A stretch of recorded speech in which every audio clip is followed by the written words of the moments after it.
is a presentation of the Big Ten Conference. Easily one of the top 5 locations for college football in my list of all-time spots. Eugene, Oregon. Weather will be a factor, but the sun, as we said at the outset, is shining brightly as it goes down behind the mountains. Atticus Sappington will go with an onside, and it is loose, and the Ducks look to have it. Expect the unexpected whenever you come to Eugene, and they do.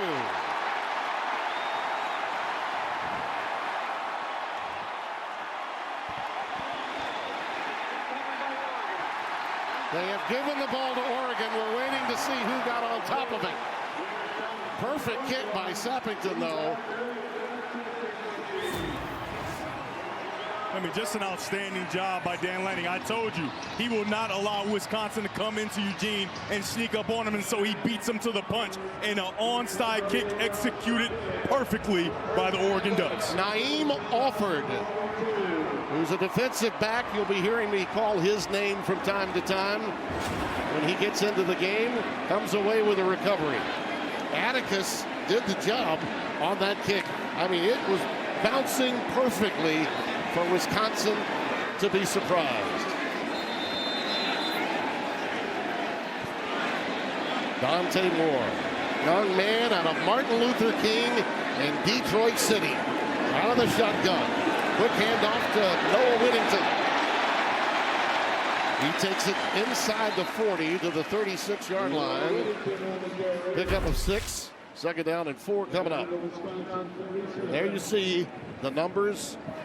He was with Chip Kelly at UCLA, which was considered a steal for Chip at the time, on a top 15 team, but the team could not pass block for him. They became a running team, and then he migrated right back to Oregon, where he really wanted to come in the first place. Set up a screen to Sadiq, the tight end. It falls incomplete. They want him to get plenty of touches tonight. He is a real go-to tight end, and they'll use that position early and often. Yeah, absolutely. When we talked to offensive coordinator Will Stein, he made it very clear that getting Sadiq the ball and getting DeCorian Moore, the true freshman wide receiver #1, the ball, it's of high priority for Oregon. You will not see many drops from Sadiq. Just under 50% on third down conversions, 5th in the Big Ten. Whittington remains the setback. And he'll take it on a stretch play. And he is going to be a couple of yards shy.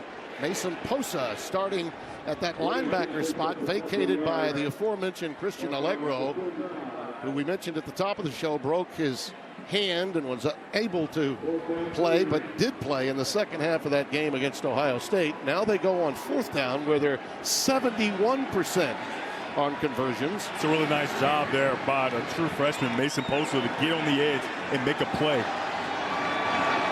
Whittington remains the setback. Wisconsin brings 4. He's going to throw it. He's in trouble, and he's down. And Wisconsin with an answer. Mason Reiger, number 22, comes through.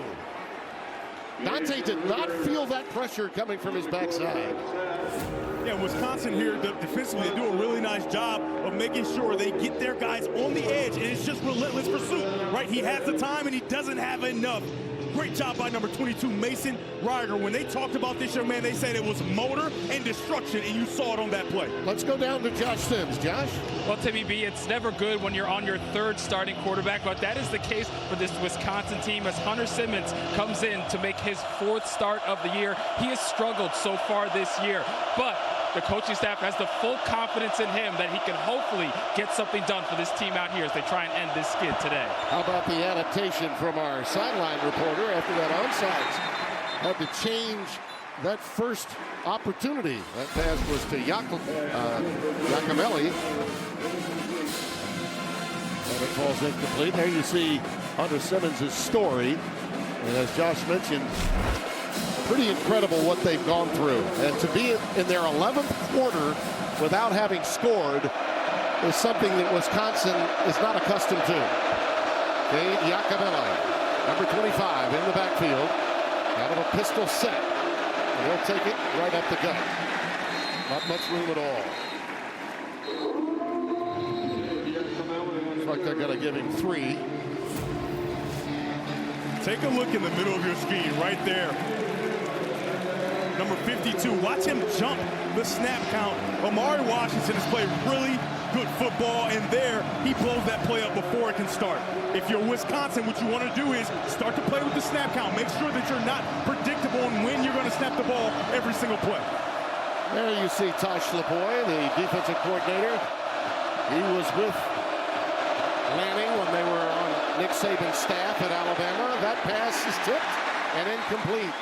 Oh, those tips in the middle of the field. Amari Washington is over there. And yeah, Tim, you see it every week in college football, don't you? Those tips and those overthrows. Wisconsin is lucky there to get away with not an interception. I love the call there, a screen play, because they know that the rush of Oregon may be something that they aren't capable of dealing with. You call a screen, unable to execute. A nice job of Oregon standing up on defense and making sure they get the ball back to their offense. Sean West will punt it away. Gary Bryant is back deep. He awaits at his 10. Beautiful spiraling punt. Fair catch is made at the 17-yard line. I got to tell you, I'm the Blackwell of uniforms, and the Oregon look is pretty cool. You like that? I like it. Yeah, I like that look.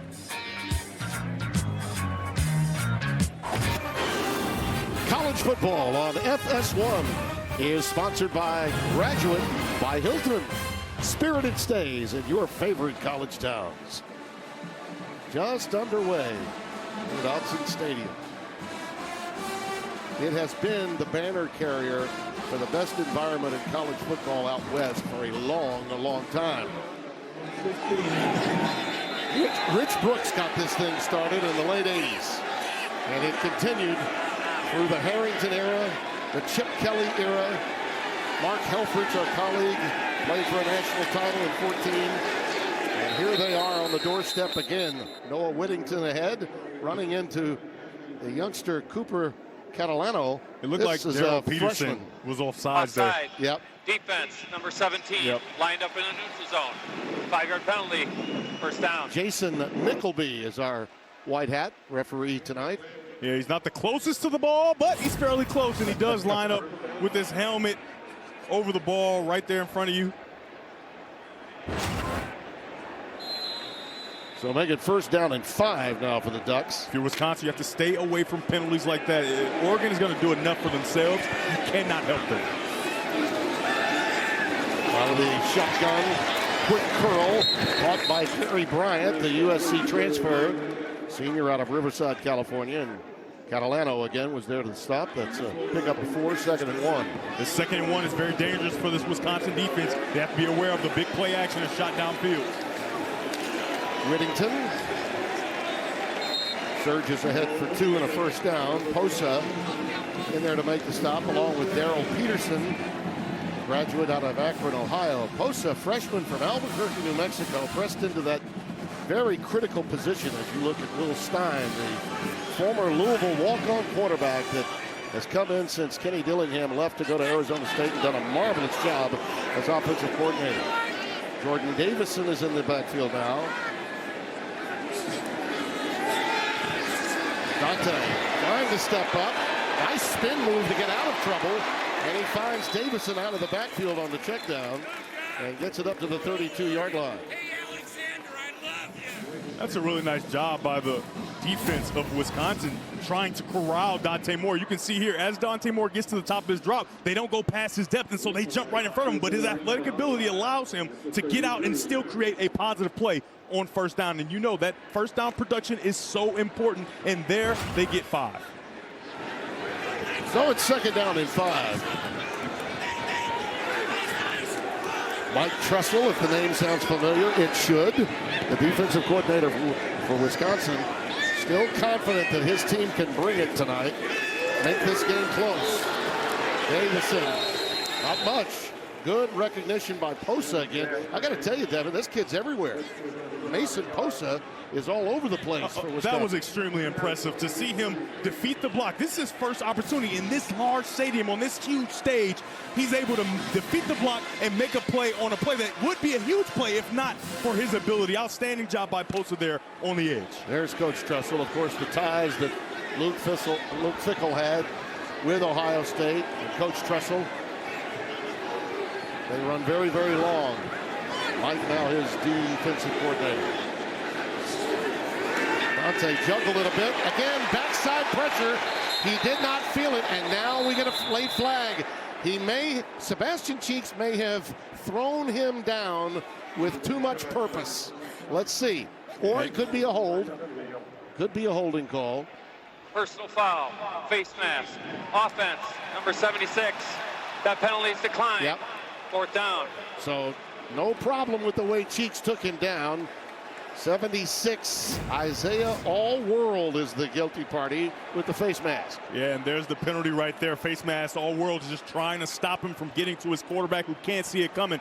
But the reason is he gets such a good jump. Isaiah World just cannot get out of his stance, and he beats him to the quarterback, and he just has to try to grab and take some of that hit off of Dante Moore. Sometimes you do see that takedown being a bit difficult as Ferguson Reynolds punts it away, end over end. It's a bit of an Oregon bounce. Was it touched? Did Wisconsin touch it? Ducks think they did. I'm not sure they did. I think the ball just took a big bounce in Oregon's favor. That's Luke Basso, the long snapper that went down to get the recovery. I think the fans may have been deked a little bit by that bounce as well. 34 yards on the boot. It sort of looked like it went through his legs or bounced closely. The ruling on the field is that the ball was illegally touched at the 39-yard line. It'll be 1st down and 10, Wisconsin. It looked as though timeout. Caro Skanes, number 21, may have touched it, but he did not. Time now for today's Game Flow, sponsored by Progressive. They do pep rallies here about as well or better than anyone in college athletics. Welcome back to Eugene, Oregon, where the score is locked at 0. Let me show you exactly why that sack happened. You can see Cheeks against Isaiah All-World. He usually doesn't give up sacks. However, if he doesn't get off on the snap count, it allows Cheeks to get on the edge and get to Dante Moore. That's how and why that sack happened. Gideon Atuka, number 10, the redshirt freshman, is in at running back for the Badgers. They're without Darian Dupree. They're without a lot of guys in every position, really. And Atuka gets it out for a healthy gain, a pickup of 8 on 1st down. Dylan Thieneman, the Purdue transfer, and a legacy at Purdue, made his way here, and what a pickup in the portal this young man has been. Take a look at number 71, Malman. He does an outstanding job of getting to the second level. If he doesn't get there, that play is going to be made by Bryce Betcher. Outstanding job by 71 in white, getting to the second level. 2nd down and 2. You have to remember, at Oregon, the noise is always a factor, so communication is paramount for Wisconsin. Bootleg action. And the pass is cradled by Lance Mason, the tight end, the senior out of Rockwall, Texas, as Simmons gets it out of there for the 1st down. It's a nice design, nice play, just a naked bootleg, and use the aggressiveness of Oregon against them. They do a nice job there, but let's take a look and see if he actually makes this catch. I think they're going to have to review that and say that is not a catch. He's bobbling it as he falls out of bounds, and they do stop it right here to review. And you see him rolling his eyes in real time. Yeah, because he knows. Was a catch for 1st down. Yeah. That ruling is under further review. Tim, the reason he's rolling his eyes is because he had him early. Yeah, he had it early. He got a little greedy. He wanted to get more, and he tries to get it to him late, and he's not able to make the throw in enough time.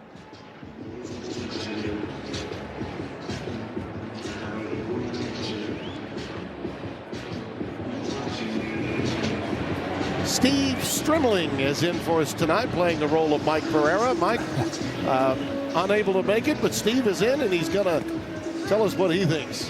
Yeah, I agree with Devin. I think as he goes down, he does bobble the ball, and when he completes the process where he controls the ball, he's already out of bounds. They'll get a quick look at this and change this to incomplete is what we think. All right, now, Streamley, I'm just telling you, you don't know. It might not be quick. Even though we do all agree that it's clearly an incomplete pass, they sometimes take a little bit of time. For what reason? I have no idea. By the way, Steve, if you want to give us a hard time, feel free. Pereira does. No, not a problem. After review, it is an incomplete pass. The ball will be placed at the 47-yard line. It'll be 3rd down and 2, Wisconsin. Luke Fickell, you think about his career, and in a lot of ways now, he's in a position at Wisconsin where every game is a referendum on his coaching career. And this is uncharted waters for him. He's been successful everywhere he's been. Having a drive early in this game, get some points, could really be crucial for them hanging around tonight. Certainly, and they have a 3rd and manageable, but this crowd is about to erupt. And Tuca, again, is the setback right behind Hunter Simmons. Aker in motion, the tight end.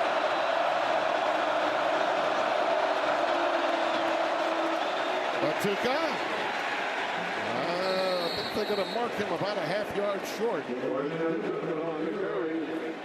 I thought his surge may have gotten him the line to make.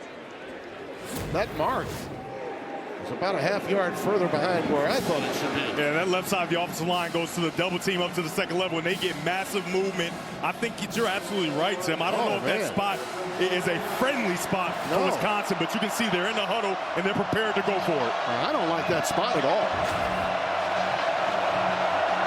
4th and inches. Tuca remains the setback. Oregon has to remain disciplined for hard counts. Fumble.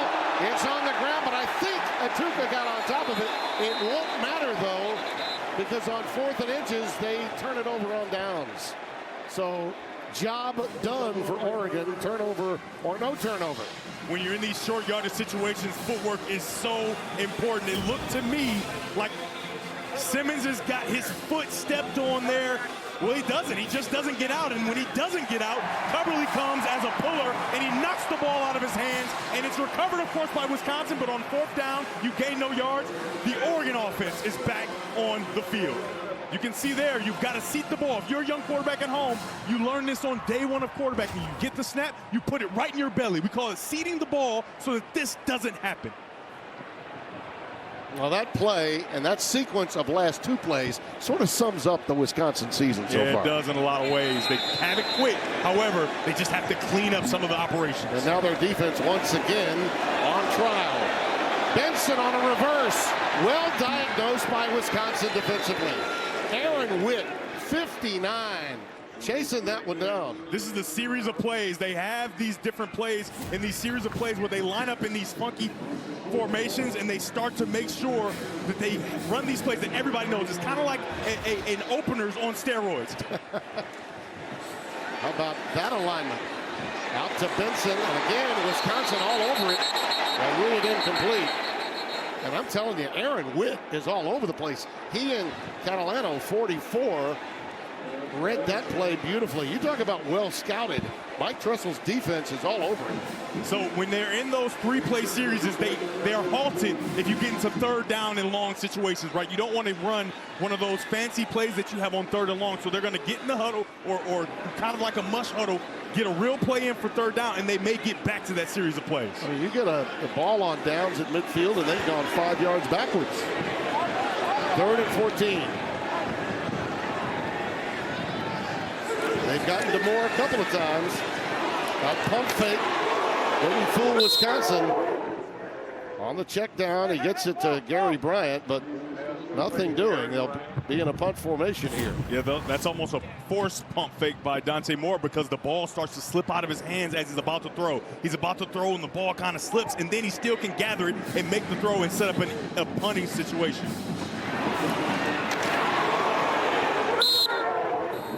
Remember at home, it was very slick outside, right? So when the rain is hitting the turf is still wet. When that ball comes back, it's still wet when it gets to the quarterback, and so that could be an issue. That was some hit by Austin Brown. Got flags down pre-snap.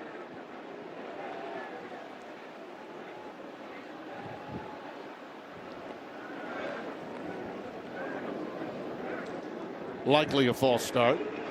Illegal snap. Oh. Kicking team, number 43. 5-yard penalty. 4th down. Got to make sure that everybody's in place. Luke Basso, the long snapper, was guilty of that. 4th down and 12. As you see, Jaden Ballard, senior. This is about as good a start you can ask for if you're Wisconsin. You're starting 2 freshman linebackers in Mason Posa and Cooper Catalano, and you get Oregon off the field multiple times to start this game. Well, even before they had the injuries, Tressel was really high on these kids. That's why the outlook is still pretty good. That's just a perfect punt, isn't it? Oh, yeah. And down at the 1. James Ferguson Reynolds take a bow.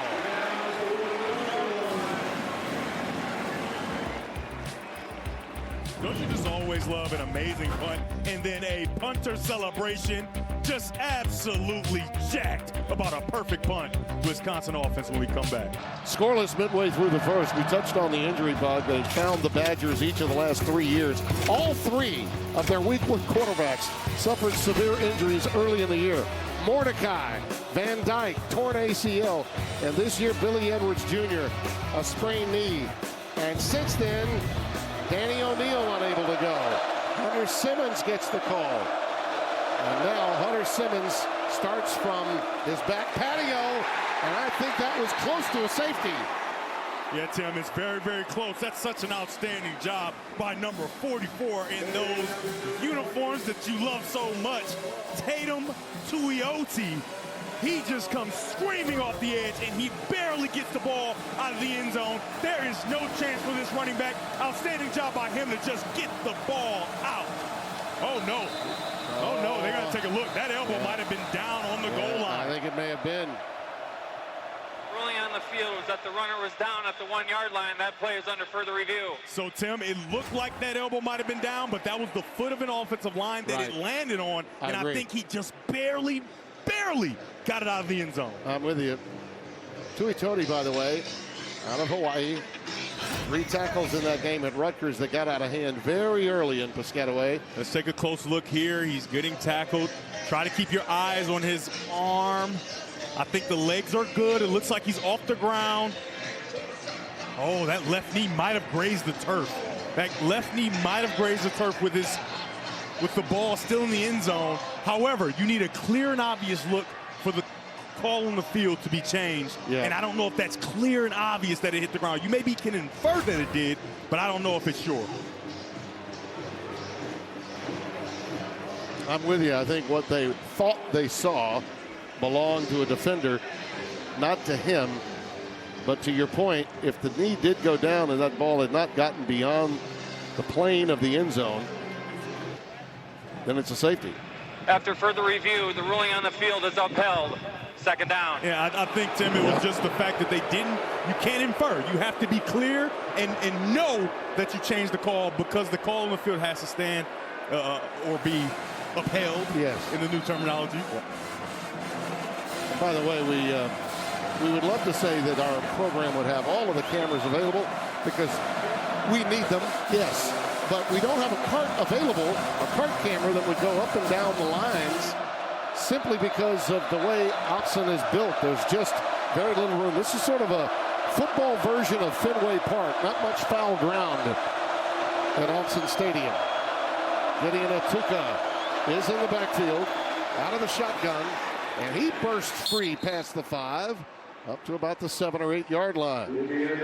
And Betcher made the stop. The baseball whiz kid, a 13th round pick with the Astros out of South Eugene High School. 7-yard gain. It'll be 3rd down and 3. That's really good to get some space by Ituka. And they have an opportunity here. Remember, in that black zone, the goal is to get 2 first downs so that you can create some space and punt the football away. This will be the first of the 2 for Wisconsin.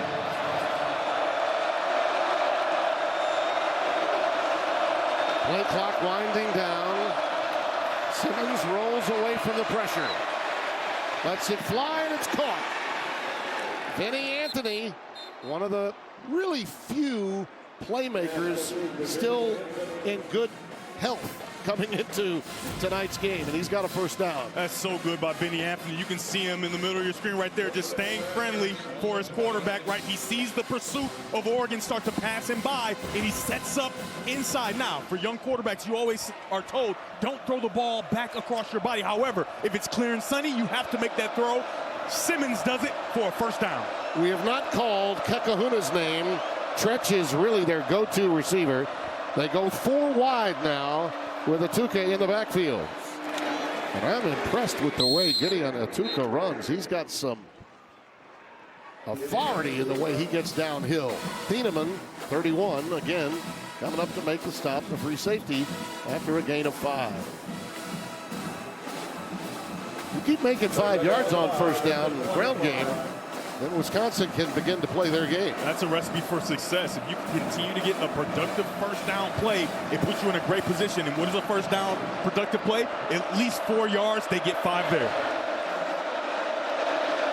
Out of the I formation, Atuka dots the I. He's got another 5. That's a first down at the 31. The one thing that you're seeing consistently here early in the game is the offensive linemen of Wisconsin doing a nice job of using double teams and sometimes not, but being able to get to the second level. Watch here, you're going to see all the offensive linemen, either it's a double team and then they get to the second level. When you do that and you cover up those linebackers, it allows your running back to kind of sift through and find his way for a little extra yardage. He picks up a first down there. Mateo Uiagalelei made the tackle. Look at that total yards to this point. Who would have thought that? This one's incomplete, intended for Anthony again. Running that crossing pattern, a deep cross, or deep over as you guys use in your vernacular as quarterbacks. Second down and 10. And he's covered by the true freshman, Brandon Finney Jr. About as impressive a freshman corner as I've ever studied. He is sound technically. He's athletically gifted. He has everything you want, and I don't think the country's talking enough about him. Cade Giacomelli has checked back in. Dylan Jones is out for the year. Their first running back gone for the rest of the season. Giacomelli ahead to the 36, maybe the 37-yard line. And another healthy gain on the ground of 6. Third down and 4. So, Tim, to avoid those offensive linemen getting up to the second level and covering up the linebackers are starting to flow a little faster. You can see there they got there a little faster, and it didn't give time for the offensive linemen. Now, when you see that, you can start to probably assume that Wisconsin will try some misdirection, go opposite ways, and give some window dressing to confuse the Oregon defense. Third down and 4. 3 wides to the top of your screen.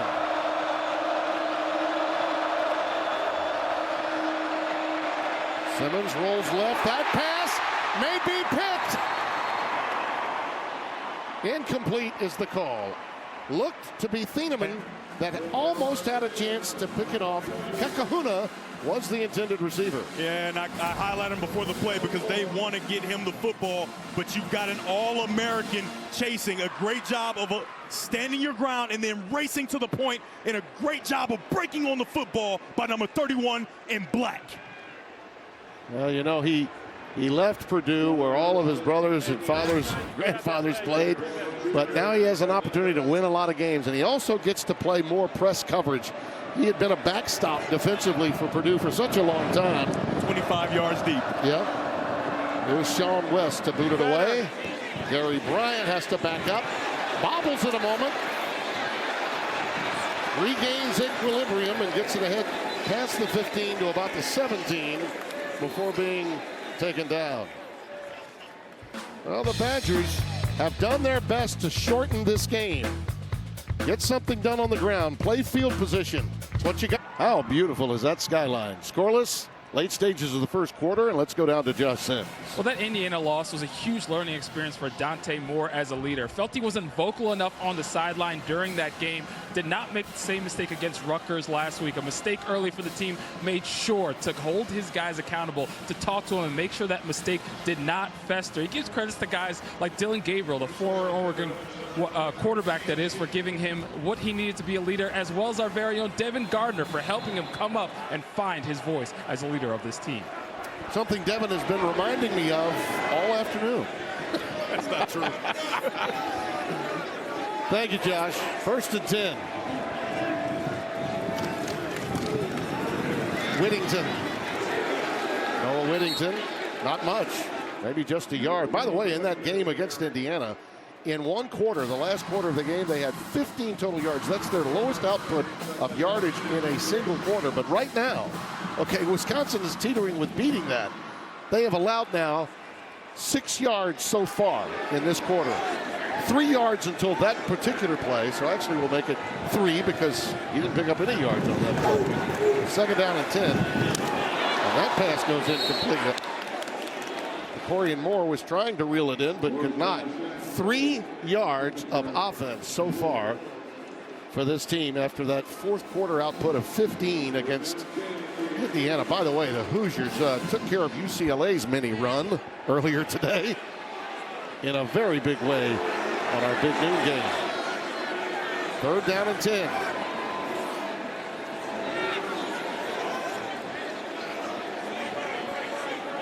These Oregon wide receivers have not been able to get the separation that you would have anticipated against this very thin defensive back core for Wisconsin. As I said, there's your completion, Jeremiah McClellan. And a 1st down, and they've gotten past the 15 total yards mark after that 20-yard gain.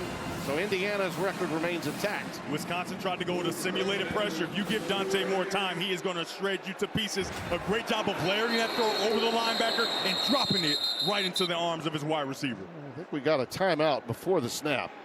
Timeout, Wisconsin. Their first of the half. 30 seconds. Mark Trusso wants to talk about it. Well, tomorrow on Fox, it's an NFC East rivalry. Rookie Jackson Dart leads the Giants against Hurts, Barkley, and the Eagles. Or Christian McCaffrey and the Niners take on the Texans, or other regional action. Check their local listings for the game in your area tomorrow on Fox. Some might be calling Oregon QB1 for the National Football League. Look at this. All of these guys currently starting. Remember, Herbert got a win on Thursday. Bo Nix, of course, we were here a couple of years ago when he went up against Caleb Williams in a big one. Marcus Mariota, of course, who was the Heisman Trophy winner on a team that played for the national title in 2014.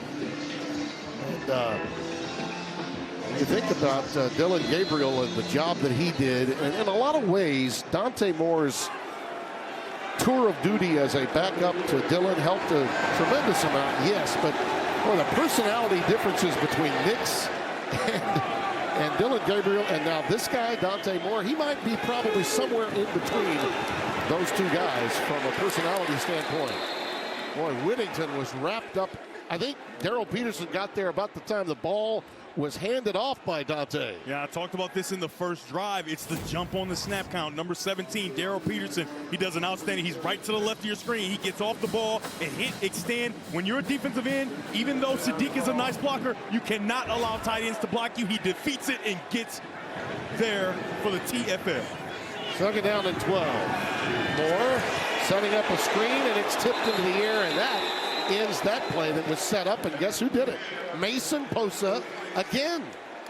I mean, this kid is all over the place. Tim, I'm just telling you, they undersold him. They undersold him. He is a true freshman, and he is making play after play after play. Watch him come down. It's a perfectly designed play, a screen, but he jumps and just by the tip of his fingertip stops that screen from happening. There's a lot of space behind him. If he doesn't make that play, that could be a big one. And Dante is not short. I mean, he's 6'3". He's got all the measurables. Posa just had a pretty good vertical leap to make that ball go awry. 3rd and 12. Moore zips it incomplete. Throw is a bit too high for Decorian Moore. And it's another 4th down and a punt formation coming up. And this Wisconsin defense is playing such good football, but I'm just telling you, number 8, Mason Posa, is everywhere. He's in the run game. He's in the pass game. He's doing everything he can as a true freshman in his first start at Austin Stadium to make sure his team has a chance. James Ferguson Reynolds coming off that magnificent punt all the way down to the 1-yard line his last try. Will boot it again. Should get it off around the 27. Jaden Ballard is back deep. And we've got markers down pre-snap. Looks like this is a false start. Full start, kicking team, number 0, 5-yard penalty, 4th down.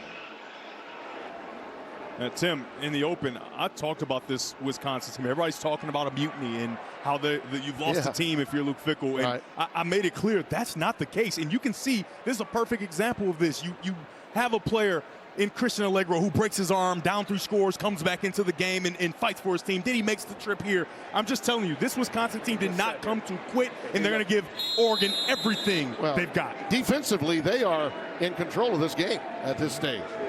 One big play for Wisconsin, whether it's special teams or on offense, and they can get the lead here. Ballard with the fair catch, and Wisconsin will take over. 50-yard boot. Well, here's what that defense of Wisconsin has been doing so far. I mean, they have been amazing in the run game. Look at that, number 8, Posa on the play. Number 17, Peterson. They have done a nice job of trying to corral Dante Moore and have gotten to him on multiple occasions. And you can see there one more time for number 8 in white, Mason Posa. Cade Giacomelli is in at running back to start this series. Gideon Atuka has been very impressive, the 5'9", 227-pounder out of Gaithersburg, Maryland. But right now it's Giacomelli.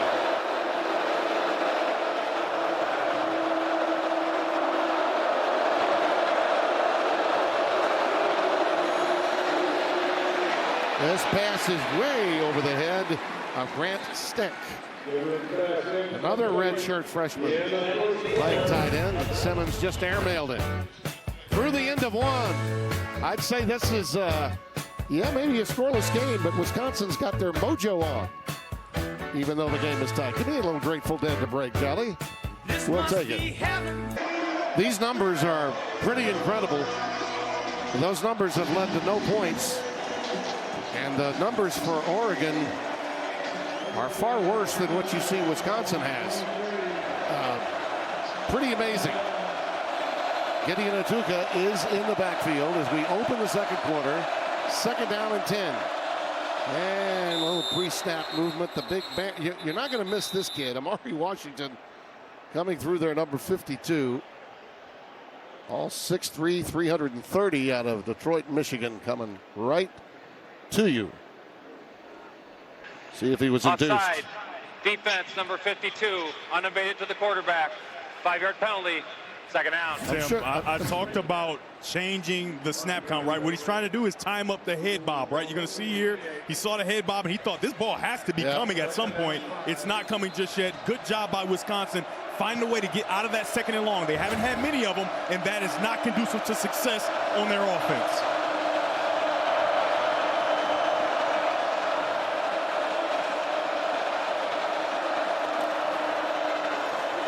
Atuka.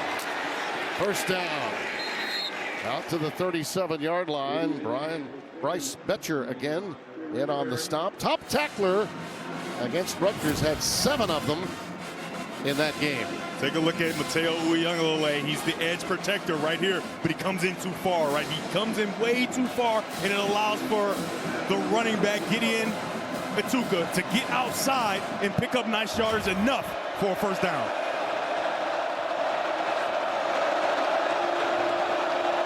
Simmons shouting some instructions, audibilizing, and Atuka, he saw something in that defensive set and took advantage of it. by checking into that running play. And again, Bryce Betcher with a saving stop. This is what we call, Tim, winner blocks. The opportunity to get right to the second level. You're going to go here to the linebacker. There's nobody to stop him from getting there. He gets right up to him, covers him up, and it creates a huge cavity in the defense, and it allows for Atuka to pick up another first down. And give Simmons some credit. Jeff Grimes, his offensive coordinator, making the decision to go with him after Danny O'Neal had a nightmarish game in relief of Billy Edwards after he had been hurt. Getting Atuka again taking it, but not much room this time. I think one of the defensive ends in the country that don't get enough credit, Tatum Tuioti. I mean, just watch him again get to the runner before it can even get started. He comes right off the butt of that tackle, just like you practice it, and he gets there before the fullback, Jackson Aker, can get to him. Extra tight end comes in. Yakameli is the lone setback. 2nd and 10. Yakameli gets back all but about 2 yards of that 10. Bryce Betcher with another stop. Tell you, the run blocking for this offensive front, which has got all kinds of issues. Davis Heinzen is operating at center. Renfro unable to go. Kadanko out. So Colin Coverly moves into that spot at right guard. This is the 7th different starting offensive line in 8 games for Wisconsin. I don't think Wisconsin is afraid to go for it, so I wouldn't be surprised if they don't try to put this ball in the air and pick up a big chunk on 3rd and short.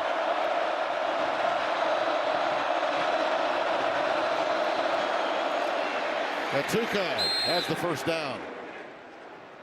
Tuioti with the stop.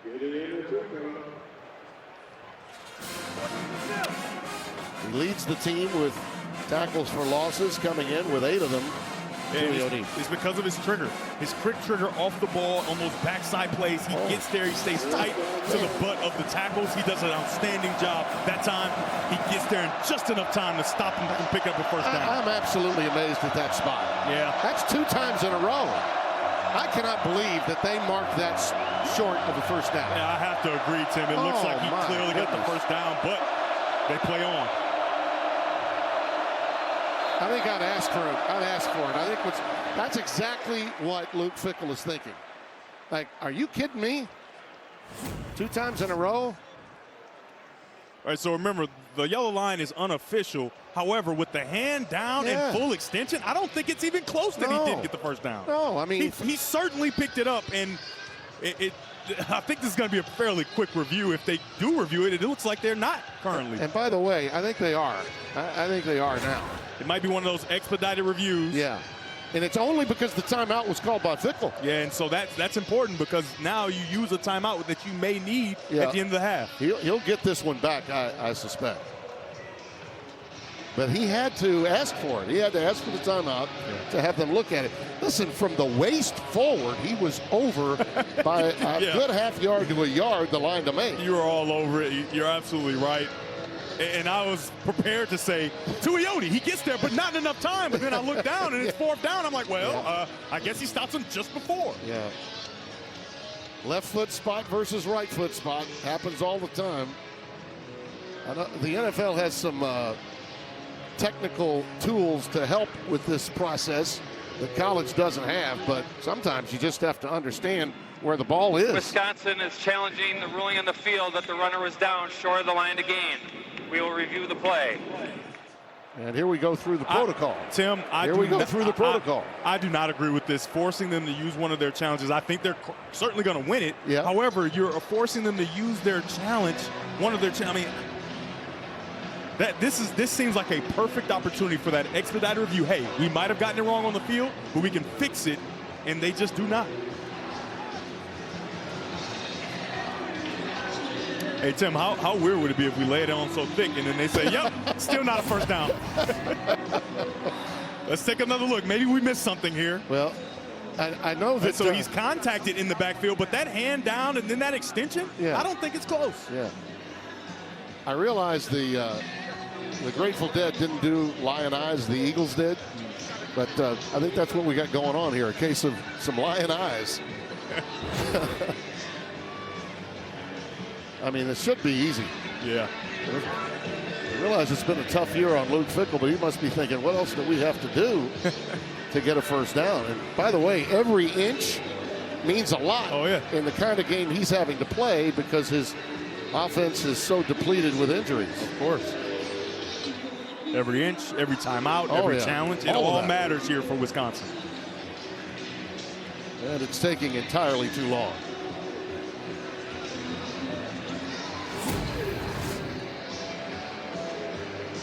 All right, what we're being told is they needed to get to the 42.5. You know, he's not down there. He's not. And he's down there. After reviewing the play, the ruling on the field is upheld. Oh, my goodness. The runner was down short of the line to gain.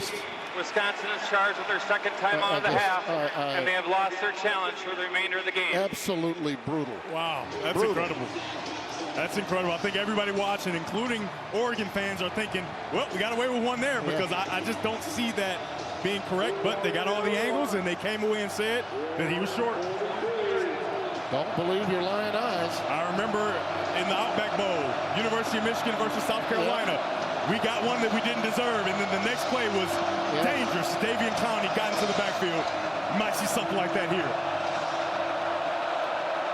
Atuka, again, will dot the I. Aker is the up-back, 34. Aker gets it. Easy first down. That was almost the biggest ball don't lie score on a fourth and very, very short that you'll ever see. A gain of 10 by Aker on the fullback dive. Outstanding call there by offensive coordinator Jeff Grimes. Gets the ball right away, and it kind of surprises Betcher, who gets there too early, can't make the play, and a saving tackle, touchdown saving tackle by Thieneman. Yeah, he was almost to the second level, wasn't he? Yeah, that was the offensive version of the Jadeveon Clowney hit. That's a great memory on your part with Jadeveon Clowney. I was there. Yeah. Atuka with a late marker coming down, thrown in an area where holding could be the call. Looked like the umpire that threw it. Stop was made by Jerry Mixon, the inside linebacker. Just a gain of 2. Holding. Offense, number 74. 10-yard penalty. First down. Yeah, this holding is caused by that quick get off of Amari Washington, number 52.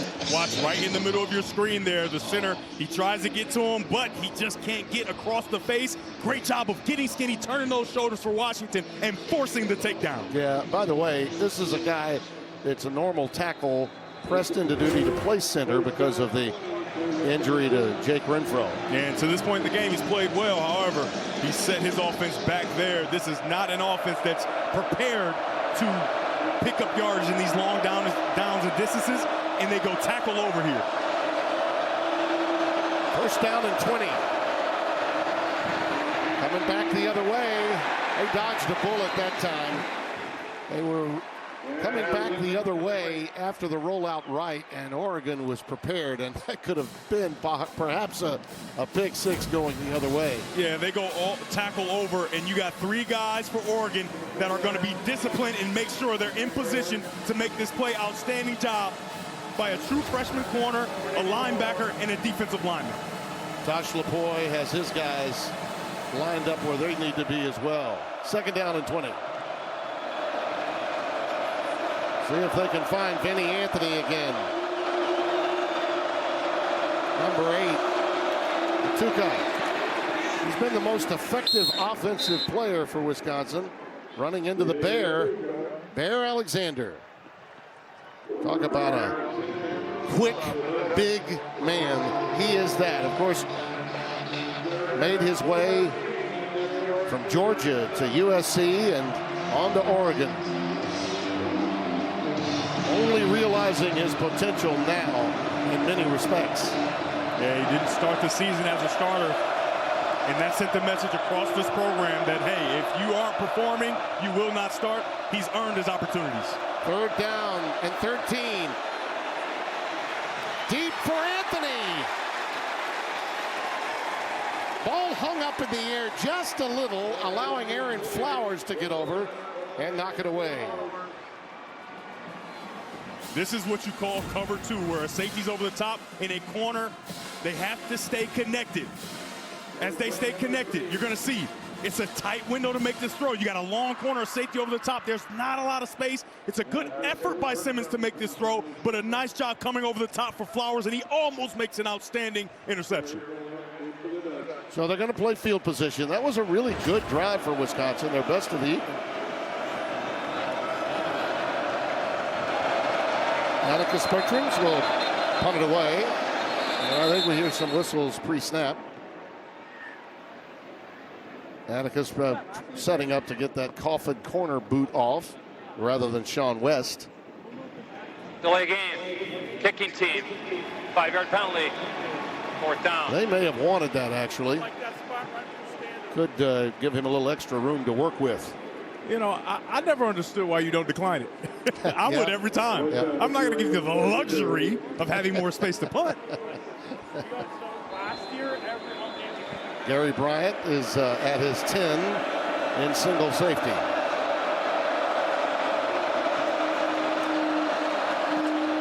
Yeah, this is a beautiful high punt. Let's see what happens with it. Oh, look at that coverage. Look at that coverage. An extra 5 yards. Didn't hurt, did it? Vinny Anthony motored down there to catch that baby in the field of play. Yes, indeed. Play the old Big Ten way. Field position football, Keith. Field position football. Welcome back to Austin Stadium. I know you're surprised. It's still 0-0, but let's take a look at a play of why Brandon Finney can play cover 2, right? Everybody knows cover 2, he's supposed to be in the flat. Why can he back up? Well, the reason he can is because he doesn't have an immediate threat in his flat. So when he doesn't have an immediate threat, he can continue to carry down the field, and it closes that window, and it doesn't allow Simmons to make the throw. You did that really, really well. You like that? Oh, Little teaching moment. yeah. The welcome back was even better. Out of the shotgun from the goal line, Davison gets it out to about the 3. After 20 minutes in this game, okay, Wisconsin had 91 yards, Oregon 24. Wisconsin 79 yards rushing, Oregon minus 13. Wisconsin 5 first downs, Oregon 2. Now, think about that. How do you have a close game when you have a 2-5 team that's without much of its skilled personnel? That's how you do it. With defense, with aggression, and with a culture. And Wisconsin still has its culture, even though they're having a losing season. Davison burrows to head to about the 5-yard line. You know, listen, Luke Fickell's been hearing it all. The noise is out there. I mean, they've been banging on the doors at Camp Randall. A lot of no-shows for home games, and he's aware of it. I mean, it's something that he has mentioned more than just a couple of times this week. And with all these podcasters out there now that want to say, well, oh, the relationships with high school coaches just isn't there anymore. How much do they really, really know? Probably not much. Out of the end zone, Moore. This one is caught. It's a first down. Out to the 25. It's Jeremiah McClellan. He's got 2 grabs. So Moore sees something in him. He's got the only 2 for wide receivers. As the rain comes down, I love the trust of offensive coordinator Will Stein to still put the ball in the air. You got free access with the tight split. A perfect throw from Dante Moore. Ruling out at the 23-yard line. Still a first down. You can see that rain coming down, but apparently throwing the ball won't be an issue. Davison got those short, choppy steps that, by the way, when it's a little wet downstairs, you like that as an offensive coordinator. Catalano coming over to make the stop. Cooper has been all over the place, number 44, along with Mason Posa. 2nd down and 3 after a gain of 7. There they go again. Davison. Well, Will Stein sees something now in the Wisconsin alignment, and they decide to start gouging the ground game between the tackles. Yeah, they bring a blitz from the true freshman, and they do just a nice job of trapping him right there with Sadiq, and it creates a huge cavity. Under 7 minutes remaining in the half. Moore, that ball is tipped. And I think McClellan may have come up, but now they're going to rule it incomplete. I thought he may have grabbed it. Corey Walker in 92. Another guy pressed into duty due to the injuries. Fifth-year player out of Western Michigan. He transferred in, tipped that ball, and they did give him 2 on the catch. The if you catch can't was get made. to the quarterback, Tim, you got to get your hands up in the passing lane. A nice job by big number 92, Corey Walker. And a heck of a catch by McClellan, albeit for just a couple of yards. Pierre Hill, number 23 now in the game at running back. His first total. And he's spun down shy of the 45 at the 44. Mason Posa, number 8, in on the tackle. You know, coaches always give coach speak and say, hey, if you're good enough, you'll play. But you don't often see it. Well, you see a bunch of different running backs for Oregon contributing. And the reason is Coach Dan Lanning said, if you're good enough and you're above the line, you will have a chance to play. So all these running backs have earned opportunities, and that's why you see so many of them. That's what a player wants to hear. Is there any more enjoyable head coach to visit with in college football before a game than Dan Lanning? There you see the shallow cross to Johnson. Jamari Johnson has a first down, and the biggest play of the night so far. That's a really well-designed play and a great, well-timed call by Will Stein. It's a screen play. It's third down. You draw the defense in, and then those offensive linemen have to get to the second level. Take a look at the big center, number 72, Iapane Lalo Ulu. Ah, you did that well. He gets a pancake.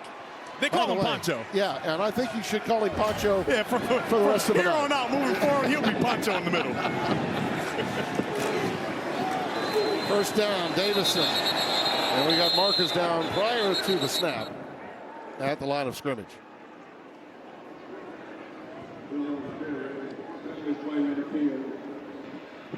Full start. Offense. Not all 11 players became set for the snap. 5-yard penalty. Well, First you down. get your motor running, and Stein knows that when they play fast, when they play quick, they're at their best. They certainly did that to Rutgers in Piscataway last week. Now, Tim, I know that's a penalty, but I want you to take a look at this true freshman wide receiver coming around to block a defensive lineman. Yeah. I mean, you just don't see it. He's one of the most talented guys on the football field as a pass catcher, and he comes and puts his right shoulder in there, even though that play did not exist. That's DeCorian Moore, the freshman out of Duncanville, Texas, right out of Friday Night Lights. He laid the lumber, didn't he? First down, 15. There are those quick feet again. Davison down to the 27. This looks a little more like Oregon now. Gain of 11. Agard, Emilio Agard, number 6, making the stop, coming up from cornerback. You can see this talented offensive line start to feel themselves, led by their center, number 72, Pancho. Watch every single white jersey get covered up, even the blitzing linebacker coming in too early. Outstanding job by Davison, just finding his way through. Another true freshman for Oregon. Second down and 4. For the first time, the Badgers defense a little on their heels. Jordan Davison's had a lot to do with it since coming in. There he goes again for a first down.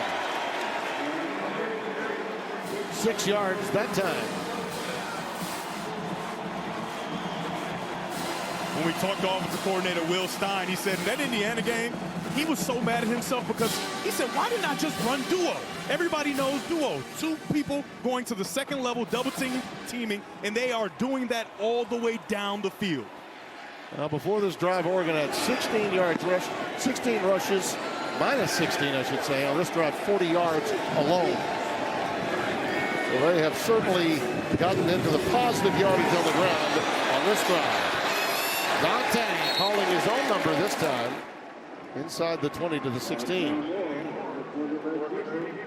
Gain of 5. I tell you, he's got some sleight of hand about him, and he is a real cool hand Luke, isn't he? Oh, of course, no matter what's going on around him, he stays cool, he stays calm. And you can see, even though there's a slow start, at some point you had to know that Oregon would pick it up. He's had to persevere his whole life. Why not tonight? Davison.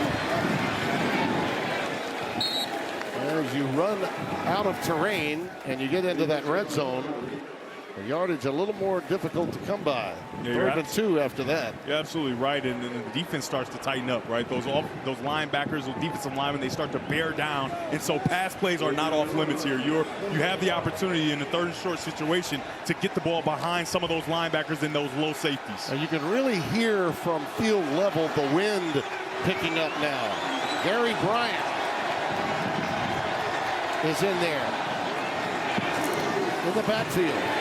It's Davison for the first down to the 9.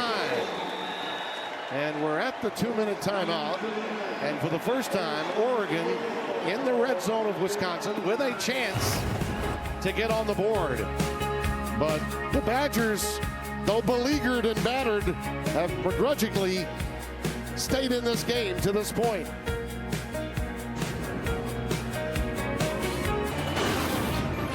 College football on FS1, sponsored by Graduate by Hilton.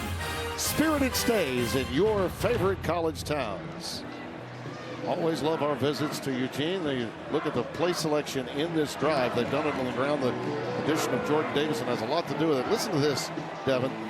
In the drives prior to this one, okay, before this drive, 4 possessions, 18 plays, 26 yards in 7.5 minutes. This drive, 13 plays, 90 yards in 7.5 minutes. First and goal.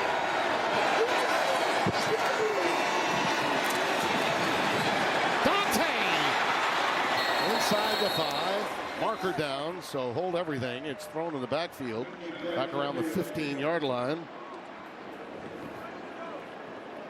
Stop made by Catalana. Look like the referee is signaling an offsides by Wisconsin. Catalano was the man that made the tackle, and this offsides will probably be negated. You can see there the rain is picking up. And the wind is too. Offside. Yep. Defense, number 17, lined up in the neutral zone. Half the distance to the goal. Still first down. Yeah, they take the penalty because it remains first down with the ball halfway to the end zone. First and goal. That was Darrell Peterson that lined up offsides. The one thing that you have to know about this Wisconsin defense is though they've struggled in the run game, 5th in the Big Ten, 18th in the country, stopping the run. And they're in a position right now where they have an opportunity to bow their necks and stand strong. There's a meathead reference if I've ever heard one. You got to bow your neck, son. That's right. Jordan Davison, the lone setback. Bring those tight ends in, right? 12, 13 personnel. Bootleg action. Moore's pass is incomplete. Well covered. DeCorian Moore, the intended receiver. Second and goal. Yeah, they tried to sneak DeCorian Moore as well as Kenyon Sadiq into the end zone, but Wisconsin was all over it there in the face of Dante Moore, and he can't get a good look and make the throw. This is, if you're going to throw the ball, Sadiq country, isn't it? Yeah. This is where you'd be looking for a junior out of Idaho Falls, Idaho. Played so big in that Big Ten championship game against Penn State. 4-star recruit coming out of high school. Again, whistles blowing as Catalano darts through there to get a tackle for loss, but hold everything. Looks like the right guard might have gotten a head start. Yeah. Number 74, Dave Iuli. Encroachment. Offense, number 11, lined up at the neutral zone. 5-yard penalty. Second So down. McClellan, Jeremiah McClellan lined up offsides. And there's an equalizer that'll back them up. Yeah, he's way past the line of scrimmage. Way past the line of scrimmage. That's one of those, if you miss it, somebody in the supervisor's office might notice. You want to get the call to work next week. Second and goal. McClellan is safely on sides this time. The safety comes down. White, it's Sadiq time. And Sadiq gets it down to the 2. Matthew Young, free safety, kept him out of the end zone. It'll be third and goal. I love the play selection on this drive by offensive coordinator Will Stein. He doesn't seem to be under pressure in any way, right? He's just letting the offense run itself. If he needs to run it, he runs it when he calls the screens at the perfect time, and now he puts himself down inside the 5 with an opportunity to put a touchdown on the board. And there can't be any doubt, right? This is 4-down territory. Zach Grace has come in, the extra tight end. Davison, touchdown!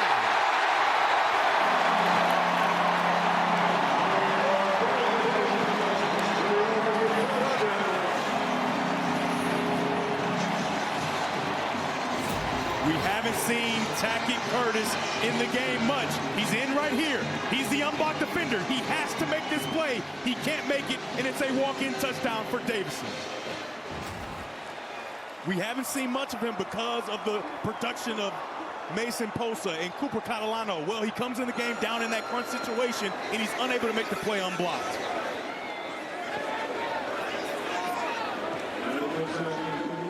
Well, that puts Davison in Oregon's freshman top 5 in rushing touchdowns. That was his 9th of the year. And there have been some incredible freshman running backs in Oregon history. Oregon playing their style of football on that drive. Oh, yeah. Will Stein, the maestro, calling all the strings. Davison had to work awfully hard to get in. 7-0. Will Sarge, we look forward to it. Oregon finally cracks through on their last drive.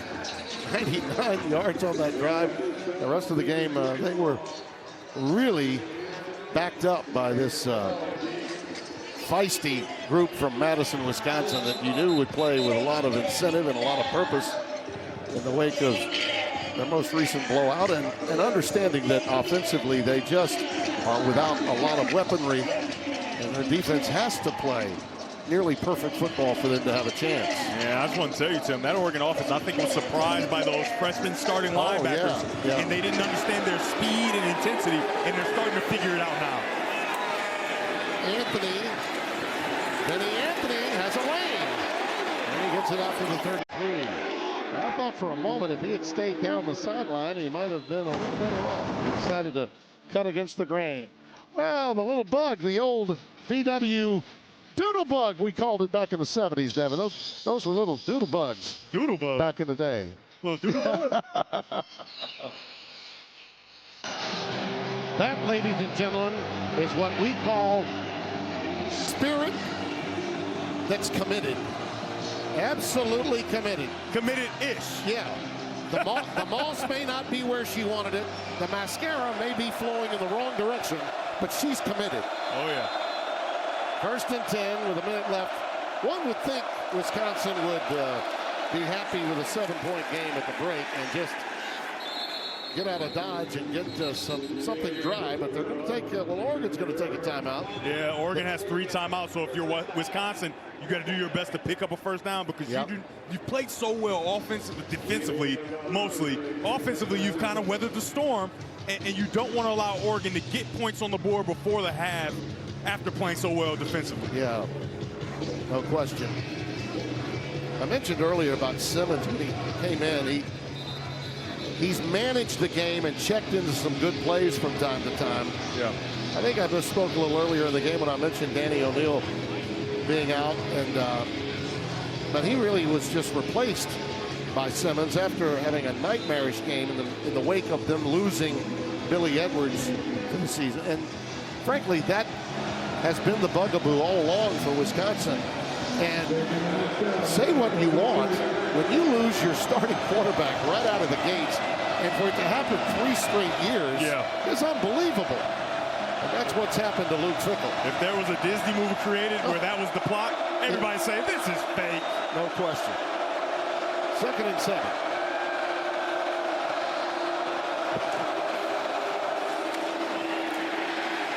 Matuka ahead for about 2 more. Amari Washington to stop and another timeout. Oregon's going to use them all here with hopes that they'll get the ball back. Well, earlier this week, Dan Lanning said that he had no illusions about how tough modern college football is, that any game can reach out and bite you. football brings you every week. So it's great as this win was to see us accomplish, to our standard what we wanted to be able to do. We got to come to work next week again, and it's never going to be easy. So it's really not about what you've done, for me lately. It's about right now. And a lot of teams, Devin, let me take it a step further. A lot of teams, I think, are responding to coaches who might be in desperate situations to hold on to their jobs. Lane Kiffin, that story was a big one for Ole Miss going into today's game. You look at LSU's situation with Brian Kelly tonight against Texas A&M. People think in the aftermath of what happened to James Franklin, it can happen to them anytime. Yeah, and I love the way he put it. Every single week, rent is due. And Oregon looks to pay some rent here and stop Wisconsin from picking up a first down to get the ball back for the offense. And that's exactly how Lanning would describe it. You got to pay your rent. 3rd and 5. Oh, that's just another really good, solid run for Atuka. Now, let's make sure that they give him the yardage for the first down. I'm going to wait for a while before I see the sticks move. We've had a little spotting issue in the first half for Wisconsin. And you have to be proud if you're Luke Fickell, your offense here, obviously still moving down the field, but you don't want to do anything drastic. Continue to run the football, get out of this half 7-0, but they've done a nice job, and picking up that first down was huge. They do have a little bit of field position to work with. Be interesting to see if they let Simmons throw one. Nope. Atuka. Game plan is to stay close, hang around. Maybe something good happens late, and we can get out of here with a W. Yeah, I like the decision to run the football like I spoke about. Get out of the half. You play really good football defensively. And like I talked about, offensively, you weather the storm. But guess what? You get a whole other opportunity after the half. I mentioned old-time Big Ten football. These runners are like pistons in their legs, Keith. I'm telling you, this is power football, boys. As we throw it to Mike Hill, this has been a power football game, Coach Pete and Bruce Feldman. Power football. And how do you do?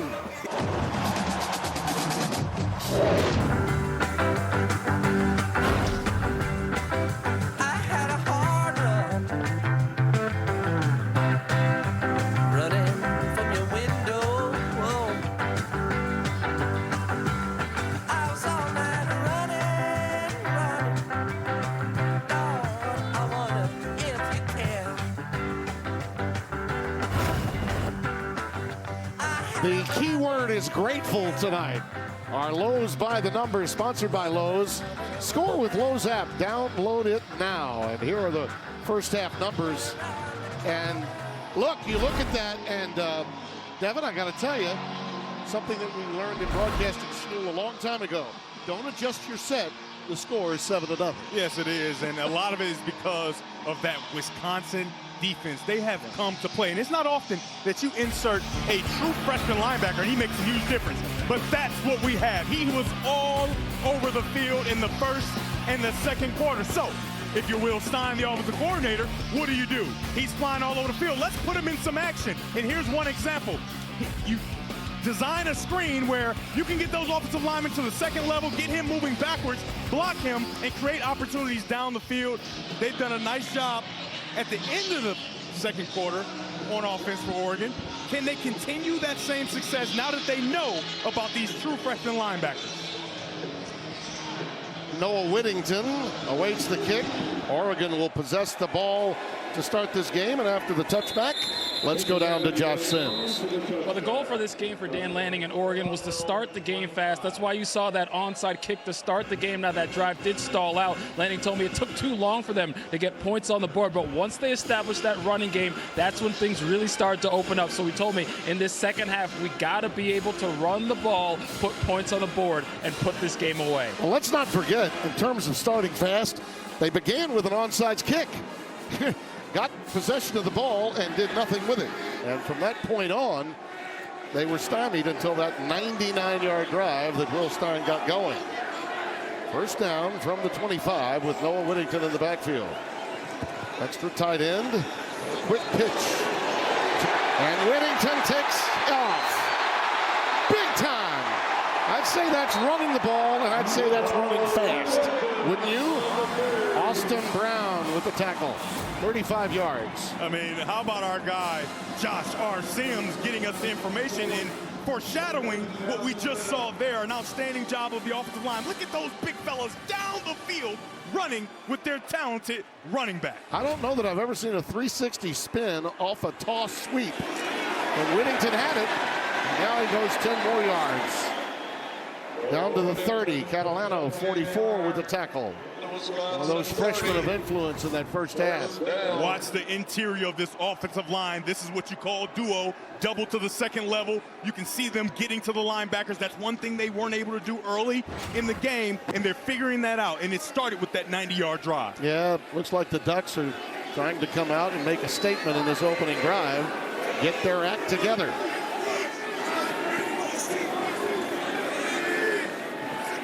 Begins with running the football and running it fast. On the RPO that time, Dante Moore with the keeper. It's ahead for a yard, and that's all.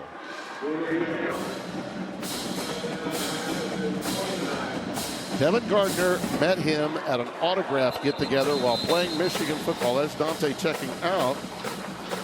Coming over to the sidelines. Looks like he's a little banged up here. Yeah, he's got blood on his nose there. Ooh, boy. Yeah, he got popped pretty good. Blood coming out profusely there. But you met him when he was about, what, 8, 9 years old? I believe you did. There's the hit. And that again, brought it. Number 8, Tosa comes in. He clubs his arm over the face mask of Dante Moore. And a lot of times that helmet will slide down on your nose. Nothing malicious intended, but certainly had an effect. No, Tim. Number 8, he's violent. Yeah. It's Yes, always he is. malicious intent when you're a linebacker. Yeah. A good one, at least. Yeah.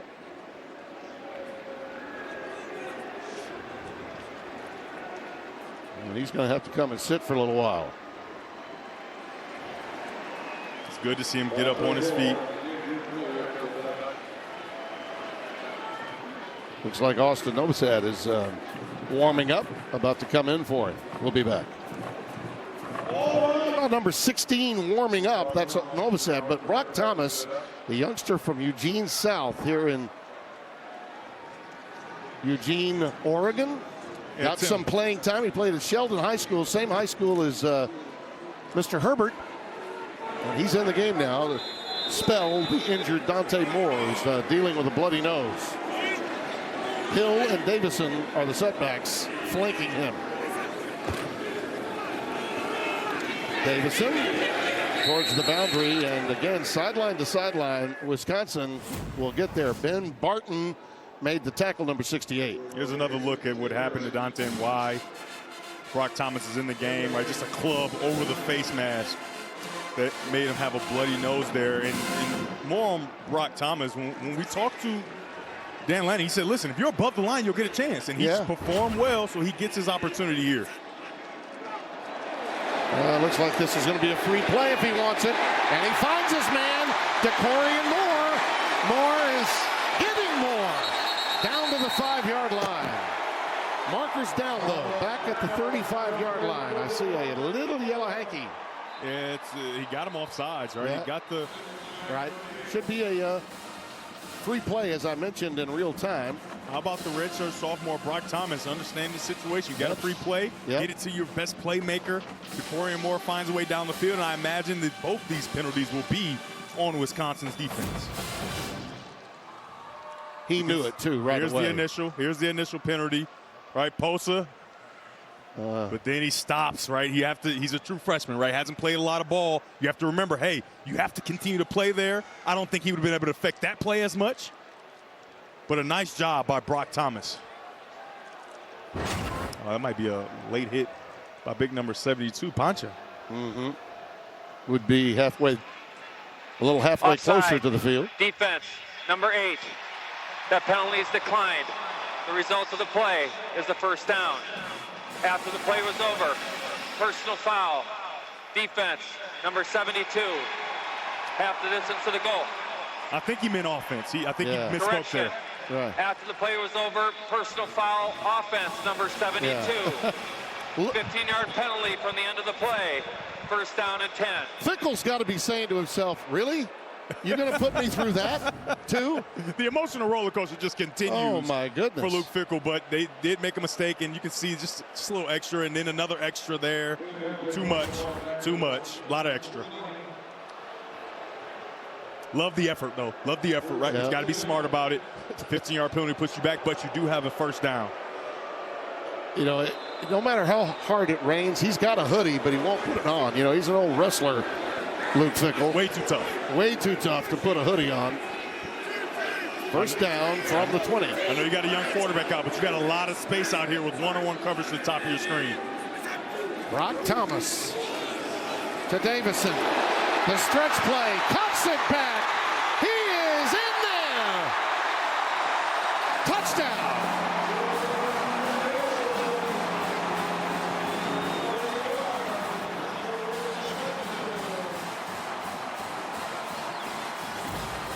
Tim and fans at home, let's just enjoy two pancakes by big number 71, Alex Harkey. Right, he gets outside, pancake number 1. That's breakfast. Right now he's in front. Who's next? Give it to me now, Holman. You go down to a touchdown for the Ducks. Stay out of Alex Harkey's way. Couple of stops at Colorado in 2022 and Texas State after that. And the young man found his way to the Pacific Northwest. And he's eating the same amount of pancakes here as he did up in Colorado and down there in Texas too. You ought to try waffles every now and then. You know, it can't be just pancakes all the time.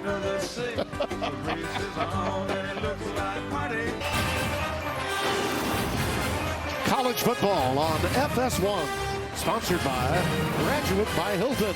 Spirited stays in your favorite college towns. That's my favorite Duck, no doubt about it. Well, Jordan Davison, everything started getting better. Trust me, he's in that group right there. Everything started getting better for their offense when he came into the game. Only Royce Freeman has more rushing touchdowns for a true freshman in Oregon history than Davison. Freeman has 18 all time, Davison with 10. Vinny Anthony is back deep, awaiting the kick.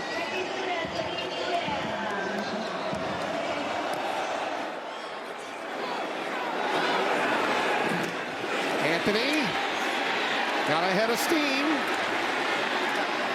That's a pretty good return out to the 36-yard line. Let's go down to Josh Sims. Well, Timmy B, like Luke Fickell told us this week, there is no quit in his team. That was evident in the first half. Especially happy with the way the defense started in the game. But he said, hey, we got to get some turnovers on defense, get the ball back to our offense. And on offense, we got to get some push up front. We got to be able to run the ball, but they're going to have to do it without Cade Giacomelli out the rest of the game with an upper body injury. So a blow to this Wisconsin backfield that's already reeling. Oh, yeah, that's like misery-loving company, not having Giacomelli involved. And the inability to get turnovers has been problematic for Wisconsin defensively all year. And Wisconsin ran the ball well in the first half, but you have to expect that Oregon is going to have answers for it. As you can see, Simmons moving to the next play here.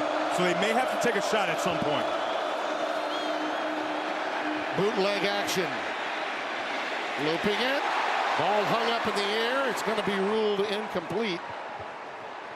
Up around the 40-yard line. That's Crowdus. That was the intended receiver to go Crowdus. And Thieneman over there almost had another shot at a pick.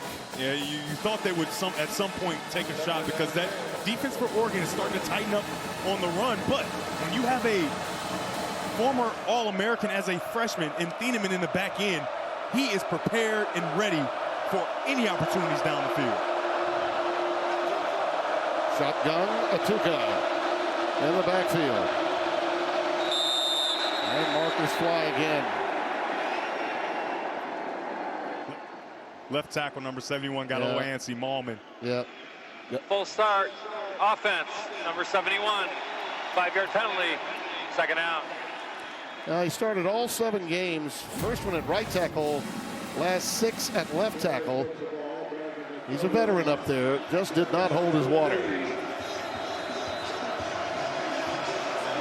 Right, and this is what Wisconsin avoided in the first half for the most part. These second and long distances, so you have a lot of them on your call sheet. However, this is not conducive to them having success as an offense. Hunter Simmons, redshirt senior out of Marion, Illinois. We haven't heard from their talented wide receiver, Tretch Hekahuna.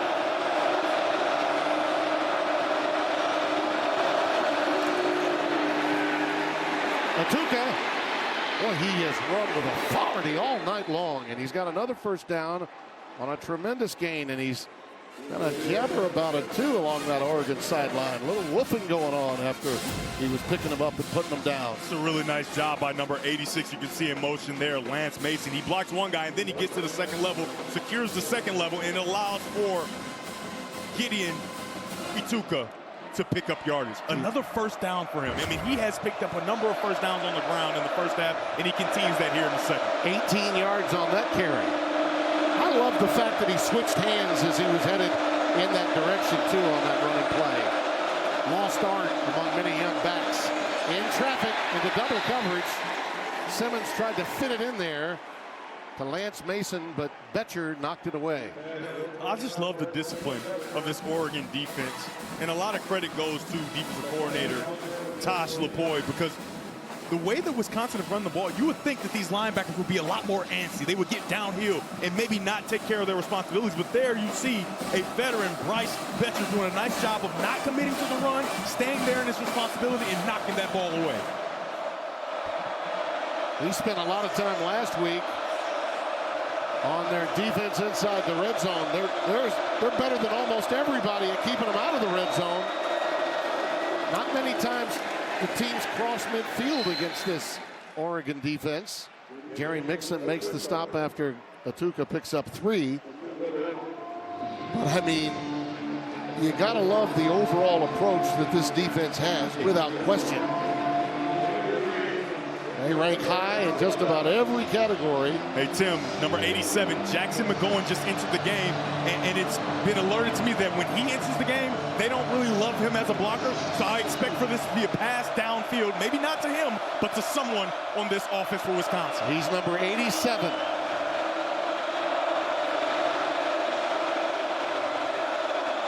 Third down 7. Simmons making a change. Gotta hurry. Yep. Used up too much of the clock. They did get a timeout from the sidelines. Prior to the expiration of the play clock, timeout, Wisconsin. Their first of the half, 30 seconds. Simmons was audibilizing and got his mind a little bit off that clock, which can happen very easily in the college game. And Luke Fickle quickly got the timeout. Well, next week, you start your Saturday strong yet again. Undefeated and top-ranked Ohio State, taking on rival Penn State at the Old Horseshoe of the banks of the Olentangy. It all starts at 10 a.m. Eastern with big noon kickoff live from Columbus. Then Penn State, Ohio State, big noon Saturday only on Fox. And obviously the storyline to that game has changed measurably. So what I talked the last about with 3.5 weeks. What I talked about with 87, Jackson McGowan, he's now on the sideline, right? So now you have more options, right? It may be a run, it could be a pass. If I'm Wisconsin here, they've had success on the ground. I run the football, see what you get, and possibly think about going for it on 4th down.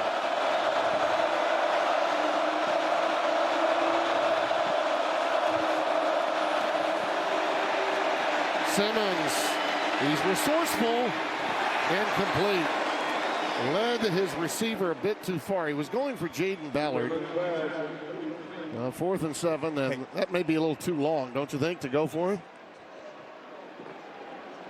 Yeah, I think they're going to have to punt it away. I mean, this coverage by true freshman cornerback Brandon Finney Jr. is exceptional.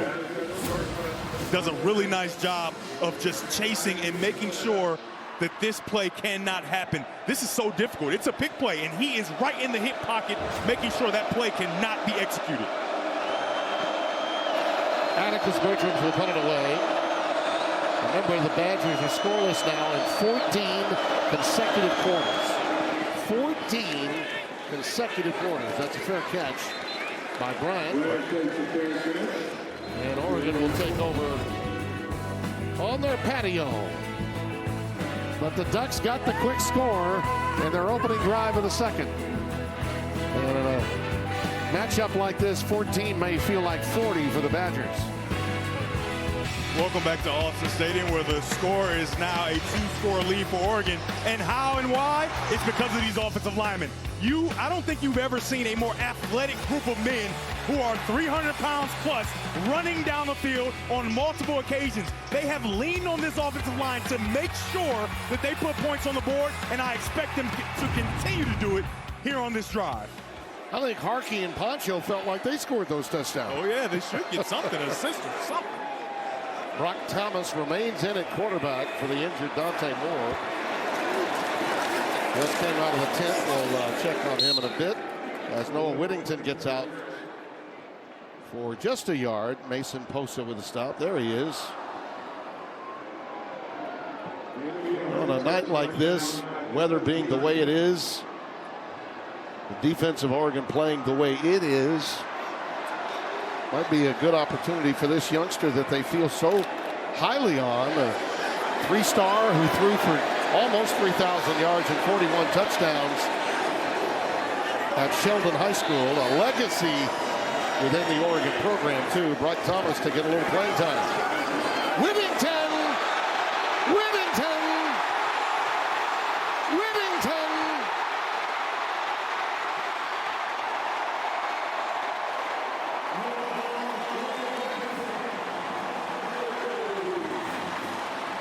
We talked about the offensive lineman, but how about the tight end, the pass catcher getting involved, number 18. Take a look at him. Initially lose this battle. Initially he gets beat, and then he continues to fight, gets himself a pancake. Hello, breakfast. Down the sideline goes Noah Whittington. 70 yards.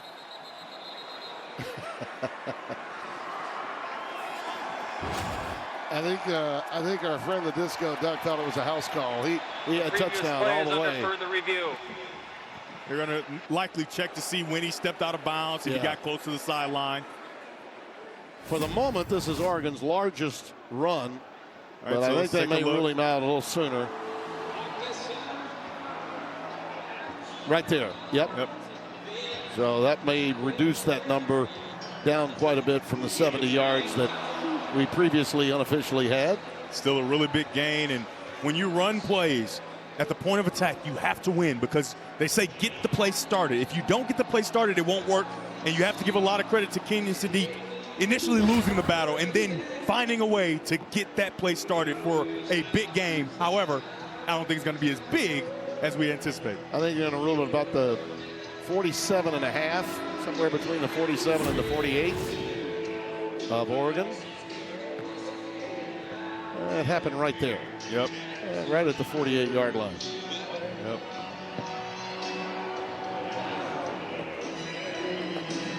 I was just going to say before that big moment from Noah Whittington that Wisconsin, as sound as they've been historically and even this year for Mike Tressel, they've not been able to create any turnovers. They are. After review, the runner stepped out of bounds at the 49-yard line.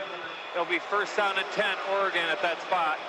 Well, our officials a yard off, but they've been yards off on first downs a couple of times tonight. Hey, I was going to say, they heard you say that and said, guess what? You're wrong, Tim. 4 turnovers is all they've got. All they've got all season long. 126th among FBS schools and 17th in the Big Ten. They need a turnover now in the worst way. Wisconsin. So that 70-yarder went to 36 yards. A very big play.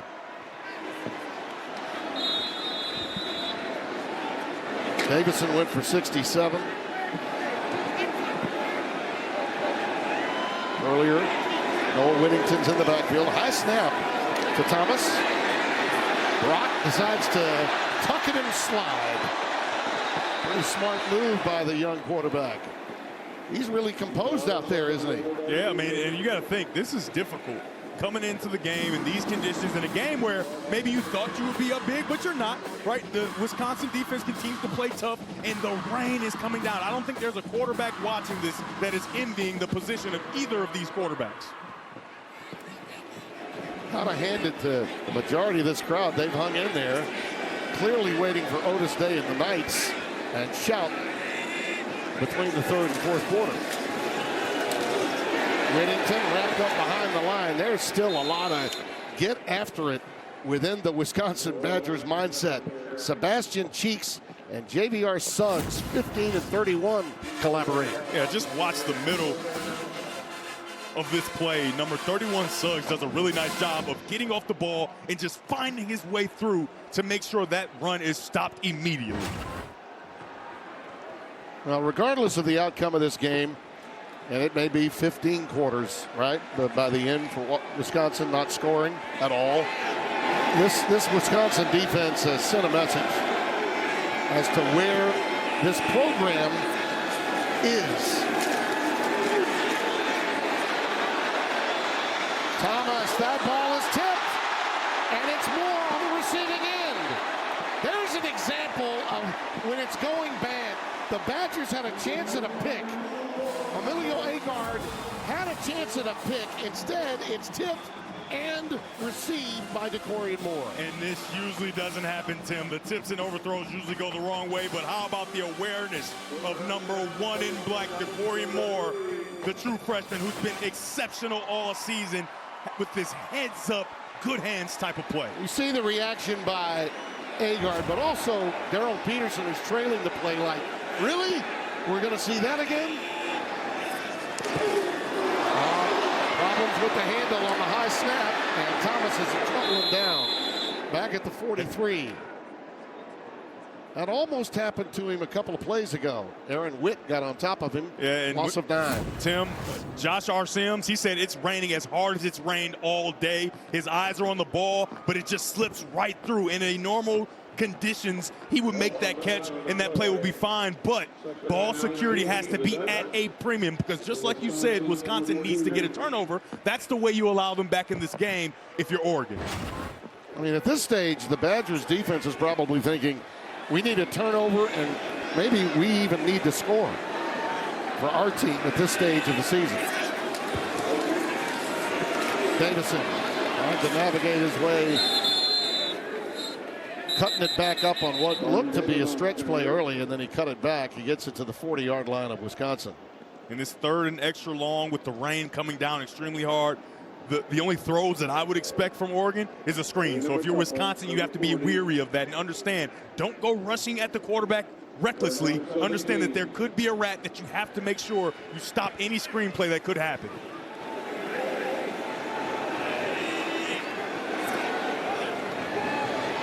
Third down, 17.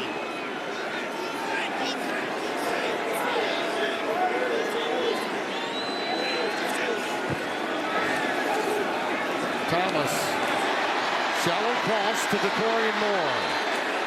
Spun down at the 38-yard line. Just give him a couple of yards forward.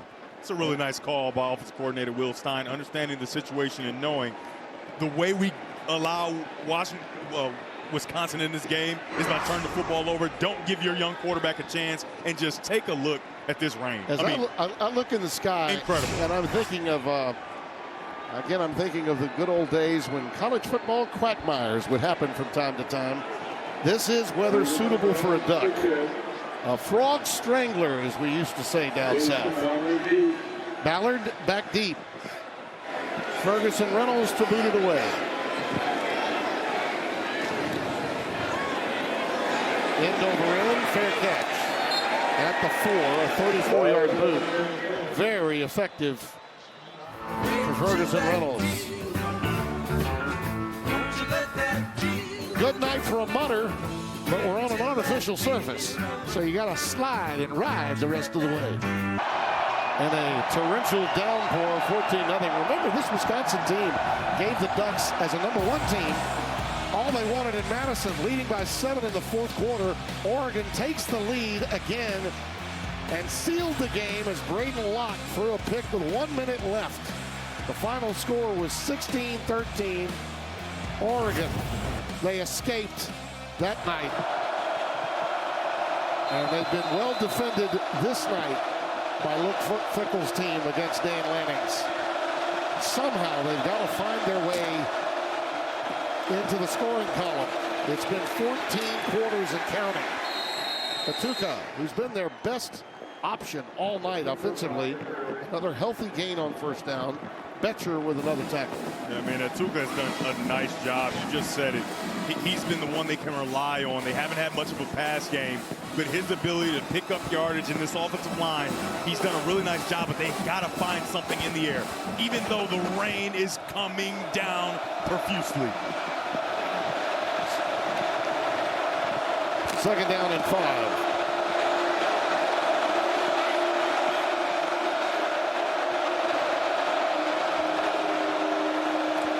Extra tight ends and Atuka. Nothing doing. Nowhere to go. Nowhere to hide. It's a fired up defense now. Devin Jackson, the linebacker, junior out of Omaha, Nebraska, leading the charge. In normal conditions with no rain, they trust their back end. They trust their back end in man coverage. They trust their safeties to be disciplined. But in a situation where you're not a very good passing team and the rain is coming down, you have to imagine that defensive coordinator, Coach LeBoy, is telling his defense, hey, they're going to run the football. You need to stop it. Put everybody in the box.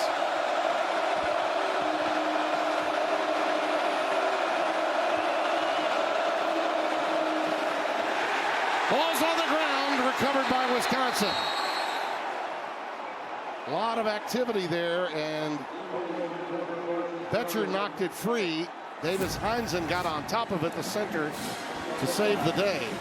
They're going to run the football, everybody in the box, and now the ball is out. A great form tackle by number 28, Bryce Betcher. In these conditions, your linebackers are allowed to play downhill, and that's his 6th tackle on the night. Sean West back in to boot it away. They need some distance. That's why he's in there. Gary Bryant and single safety. Good punt. Backs him up to the 40. And he's up to his 47 before being tackled by a bevy of Badgers. 55-yard boot, 6-yard return. Tonight's Good Hands moment is sponsored by Allstate, celebrating 20 years of the Allstate Good Hands Nets program. And DeCorian Moore is Johnny on the spot. There haven't been a bunch of opportunities to have good hands moments because of the weather. However, this is an opportunity where on a tip or an overthrow, it ends positive for the offense.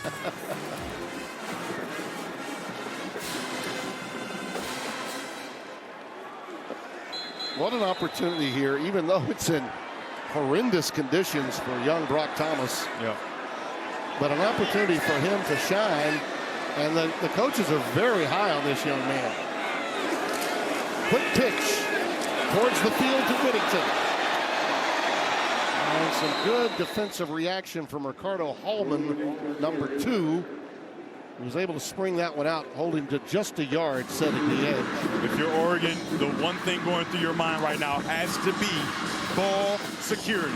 You cannot give the football back, whether it be a fumble or an interception. You got to make sure you protect it at all costs, because Wisconsin has not just, they haven't shown the ability on offense to move the ball down the field, right? So if you were to just run the football and punt for the rest of this game, you think you'd be in good shape.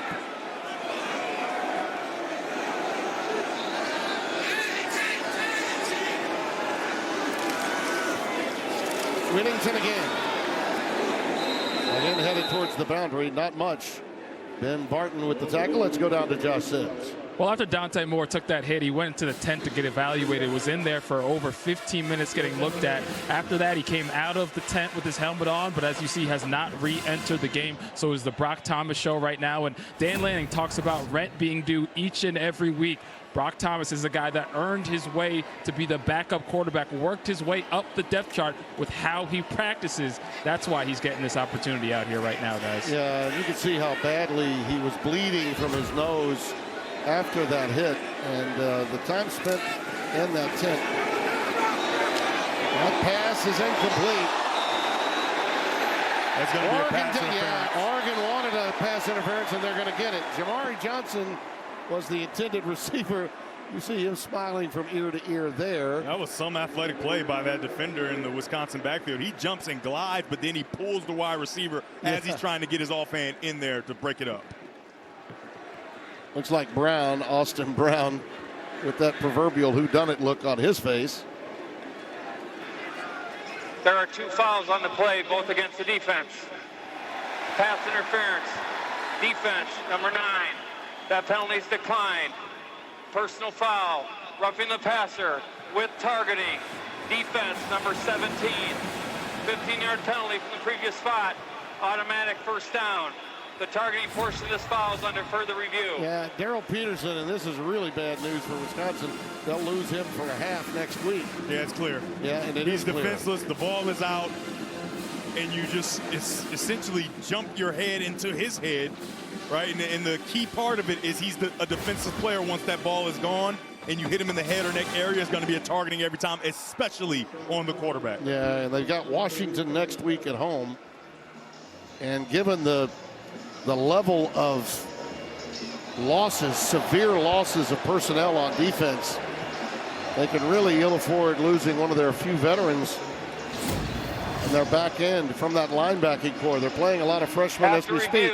Number 17 committed a personal foul, roughing the passer with targeting.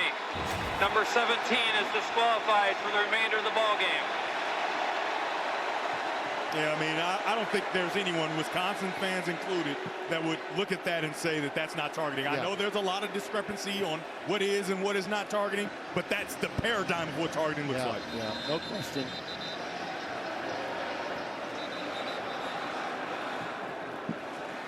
There are some issues, clearly, that have to be addressed with officiating and particularly with targeting in the offseason. They tweak it a little, it seems, every year. Yeah, they're trying. They're trying. But the safety of the player still remains a constant. And whether Peterson got caught up in the moment. Yeah, I mean, in either way, it's a bad football play. The ball is gone. You shouldn't hit him anyway. No doubt. But then you hit him up high. You have to suffer the consequences. Jordan Davison back in. He's made a lot of things happen. He and Hill in there together. This is Hill.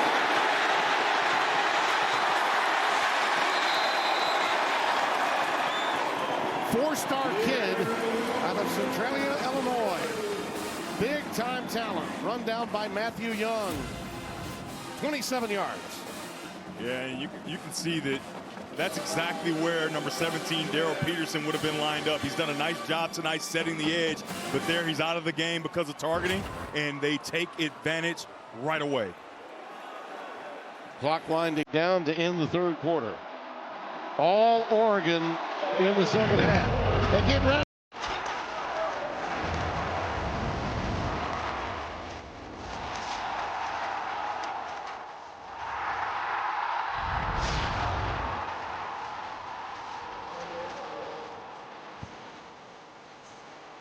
Say it now, baby.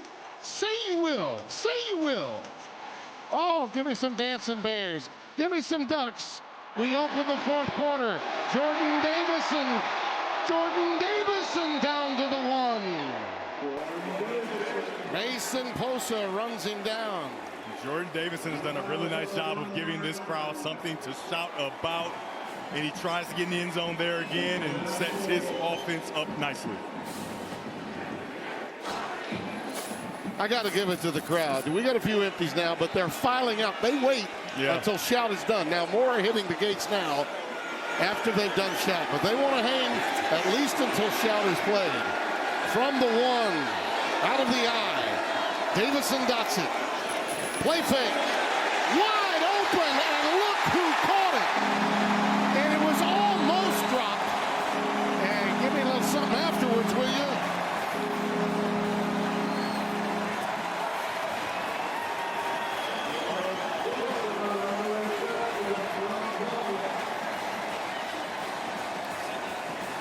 There could be a number change in the building. Oh, yeah. Big number 35 right here. You can see he's a big fella. That's Janoris Wilson, the offensive lineman who changed from 78 to 35 on special teams. His moment to shout out loud. Oh, yeah. Oh, yeah. And he had a little something for us once he got to pay dirt. See, he has to let us know that he's changing to 35 so we can say it's a big man touchdown. The walk-on Rock Thomas says, give me some lovin'. I said, when you give get it to to score, me. you get to do that dance. College football on FS1 is sponsored by Graduate by Hilton. Spirited stays in your favorite college towns. By the way, Janoris Wilson has tasted the end zone before on a very similar play. He did the same thing a year ago. There he is, getting that uniform back on, the proper number. Yo, trickster, you good for nothing swindler. It's a team effort up here.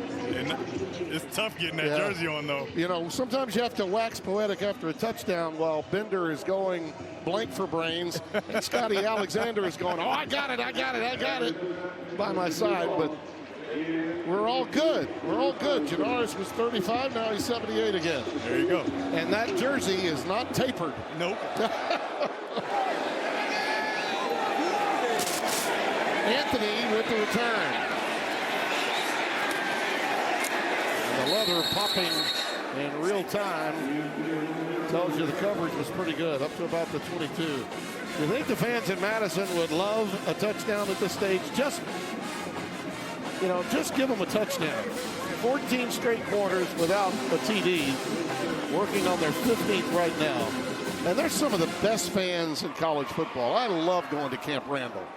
Love being in Madison.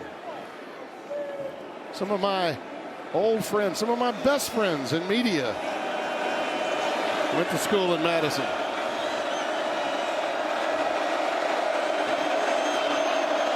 Gideon Atuka, who's had a really good night. Atuka. Here's the setback.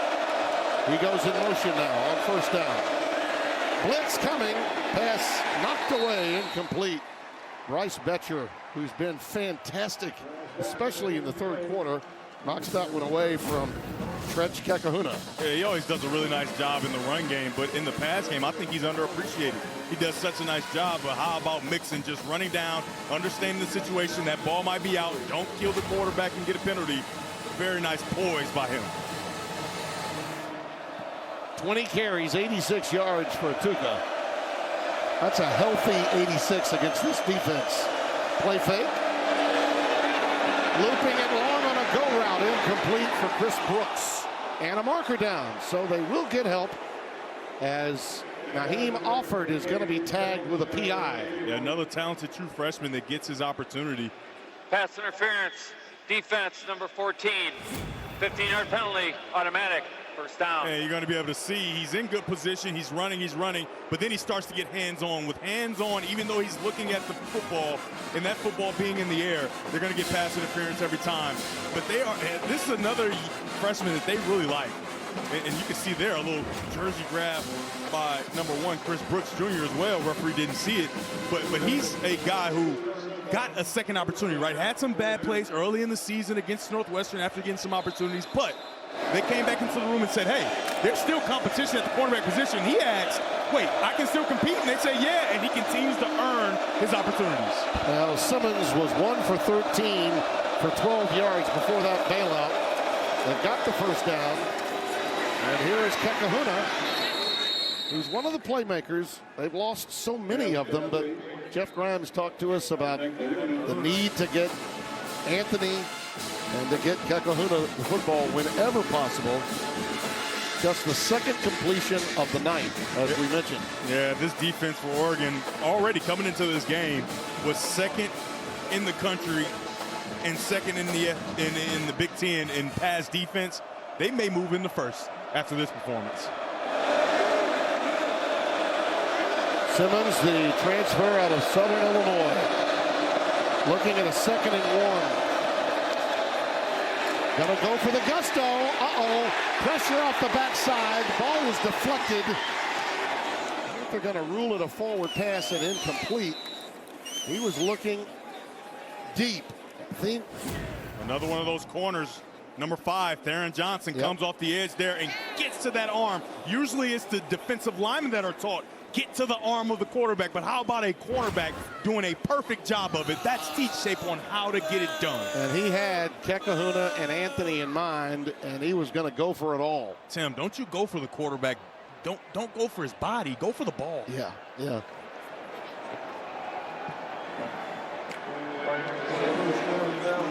Looks as though they may have. Well, they're going to say it's first down. Yeah, they ruled it an incompletion. First down. Wait. Ball is at the 47-yard line. Tim, they called that a fumble. They which did. I think they moved it is. the chains. And recover for. How about stumbling forward? Yeah, I'm amazed at that. I'm amazed that wasn't an incompletion. Well, they gave him a first down, and that kind of shocked us. Let's take a look. No control with the arm going forward. That's a fumble. Okay. And so you just trip up the stairs.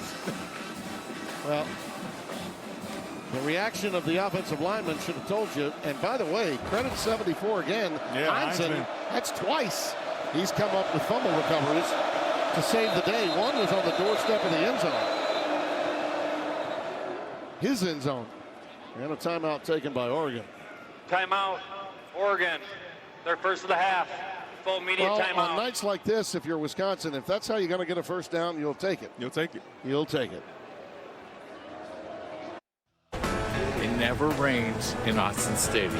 It never rains in Austin Stadium! It will not rain tonight at Austin Stadium! Just a box of rain.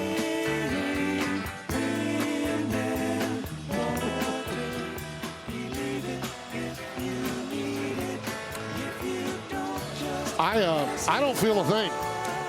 I mean, I don't feel a thing. I don't know about you, but I don't feel a thing. I've got to be honest, Tim. I don't think it's raining, honestly. I mean, I feel fine. I don't think they feel anything either, by the way. See? Yeah. I told you it's not raining. Yeah. Well, the good news for them is it's not November, so it's not as cold as it is wet. Grover Bortolotti has come into the game, number 43. As we continue to go down the depth chart of the Wisconsin Badgers running game. It was officially a sack, fumble, recovery by the offense for first down, and Bortolotti has one go right through his hands, and it's third down and 11. Bortolotti, graduate senior out of Whitefish Bay, Wisconsin, has a brother on the team. Spends a lot of time on special teams. It's a really nice play. You got a corner blitz off the edge there. Number 14, Naheem Alford, getting to the quarterback, punishing him legally. Third down 11. Getting anything going in the passing game has been virtually impossible. They need the impossible here. Third and 11. Simmons, out pattern, caught, well short of the necessary yardage to Lance Mason, but given the circumstances, you got to believe it's 4-down territory after a gain of 8, 4th and 3. Coincidentally, the rain has started to slow, so it allows for the passing game for Wisconsin to try to get going. And it's important because on this fourth down, you're probably going to have to go to the air, I would believe. And a wet ball and rain coming down are less than ideal situations. What is your can't miss 4-yard fourth down play? Tuca has been the answer most of the night, and it looks like we're going to get a timeout by Wisconsin. Timeout, Wisconsin. The second of the half, 30 seconds. With this much time remaining, Devin, it's those little victories that can matter for a team like Wisconsin. Yeah. Just to get a score, just a touchdown. I mean, it means so much to this team that really has played hard, if not well, hard for Luke Fickell tonight. Yeah, Tim, anybody that was, it was a clear misconception that this team has quit on their coaching. It's just not the case. And if you're watching this and you're saying, wow, this team isn't playing hard for Luke Fickell, you're sadly mistaken. Yeah. And you must have a vendetta out there because this team has battled in less than ideal conditions, the rain, a really talented football team, number 6 Oregon, Austin Stadium, a difficult place to play, and they haven't been in position to win the game, right? They haven't played well enough. However, they have played hard. Let's face it, most of the country thought this score would be 21-0 10 minutes into the game. Oh, yeah. They looked at 42 on the board against Rutgers at halftime last week, Oregon. That pass, cradled, caught inside the 40 at the 39 by Kekahuna. So that's a huge moment for Hunter Simmons just to get the completion and the first down. Do a nice job of kind of sneaking up behind and getting to that curl route, sitting down in the middle of that zone, and a nice completion. Going quickly underneath to Atuka.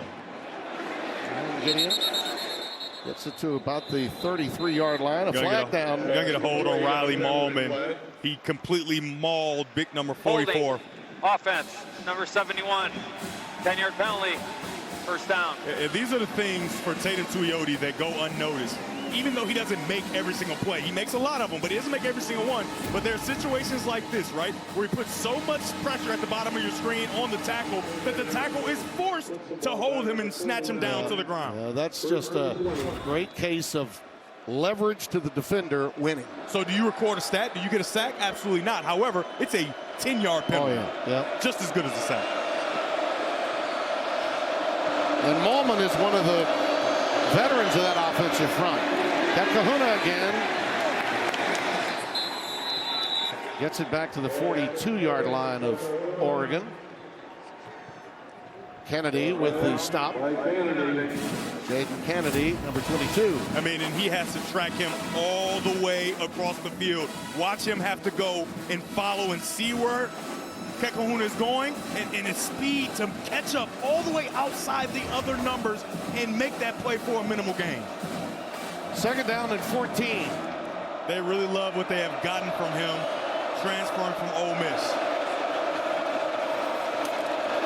Simmons looked to be a designed quarterback keeper, and Tuioti made sure that it didn't get off the ground. Yeah, and their defense coordinator, Tosh LaPointe, he was so transparent with us in the meeting, saying there was opportunities in the game a week ago where he called defenses he shouldn't have called, and they got burned by a quarterback draw. That time he calls the defense for second and long. Simmons under duress, underthrown but caught. It's Hilton, Eugene Hilton, and he doesn't get in. He stopped at about the 1-yard line, maybe the foot mark. The foot. Not the touchdown. That could have been a touchdown so easily, and yet they're denied. Simmons throws up a prayer, and it is answered. A great adjustment to put this ball inside the 5. Yeah, the ball being underthrown really played a role, and you got to give Eugene Hilton credit. Timeout, Oregon. Their second and a half. 30 seconds. The freshman from Zionsville, Indiana, his first grab of the night, but a highly thought of 4-star prospect.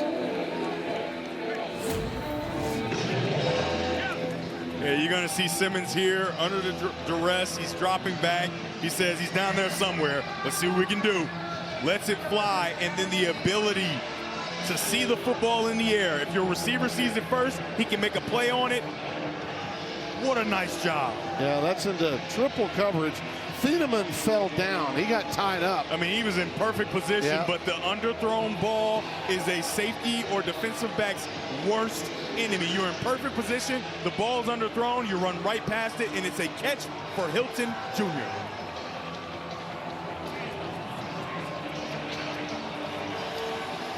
Let's see if he's actually down. It looks like he's on top of the defender. And Boy, I don't know. I would take a look at that. It looks like he might have gotten in the end zone by landing on the defender and kind of floating into the end zone. Certainly worthy of a long look. I would agree. Steve Strimling is back in there for us tonight. Mike Pereira taking the evening off. Steve, what do you think? Well, I'm channeling my inner Mike, and when you look at that last shot, that hand is down. That doesn't put him down. And everything else looks like on the body. I think that if they took a look, he would be in. It looks like he scores based on this, because that left left elbow is not down. No. And the shoulder's not either. Right. Not until the body crosses the goal line. Yeah, I agree. But nothing's coming easily for Wisconsin. They got to believe right now they need probably a Mack truck in front of their running back to get into the end zone after 14-plus quarters, not scoring a touchdown. Yeah, the one thing you have to know, though, Oregon does not do well inside the 5. 5 of the 9 touchdowns they've given up inside the 5, and it's a fumble. Yeah. Fumbled the snap. Simmons gets on top of it. You know, I think that these guys are in shotgun so much that when they get under center, and particularly this close to the end zone, they don't know how to seed the ball. Yeah, he just doesn't get it. He goes out a little early, starts to rock back. But the stat I was telling you about, they give up 100% of scores when they allow teams in the red zone. And 5 of the 9 touchdowns that were given up, they came inside the 5. So I would like to say that Wisconsin is in a positive position right here. Getting in Tuca is the setback. Oh, beautiful play fake. They go to Mason for the touchdown. Lance Mason, the senior from Rockwall, Texas. And for the first time in 15 quarters, that man gets to raise the number 1 after a touchdown play. That is huge for this fan base. That is huge for every kid on this team that has continued to work hard and give it everything they've got. He's going to sneak the tight end in the flat off of the naked bootleg, and he's in the end zone for a score for the first time in 14 quarters.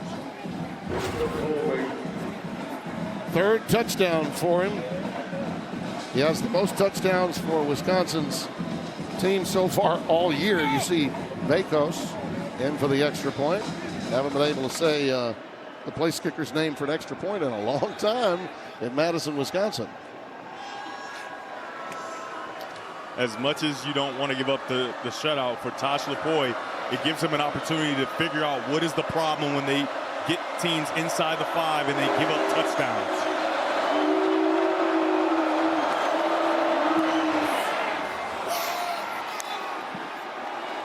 So it's become a 2-score game with just under 8 minutes remaining. Sure, the folks at Naples 15 are serving up some dessert at my favorite Italian restaurant in Madison, Wisconsin right now.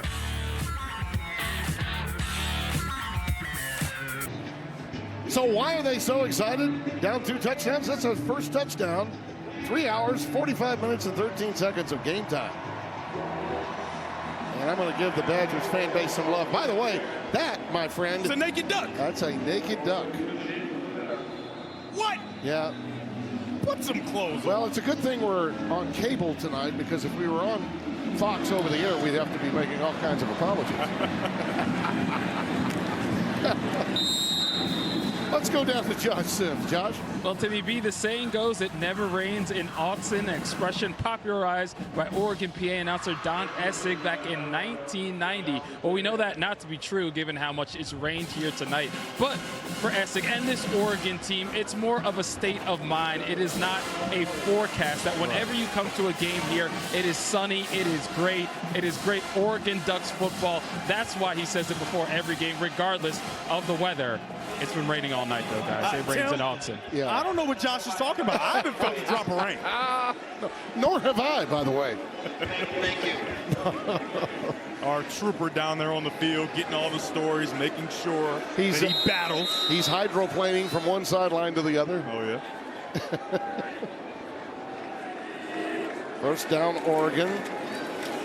Thomas remains in at quarterback for the injured Dante Moore.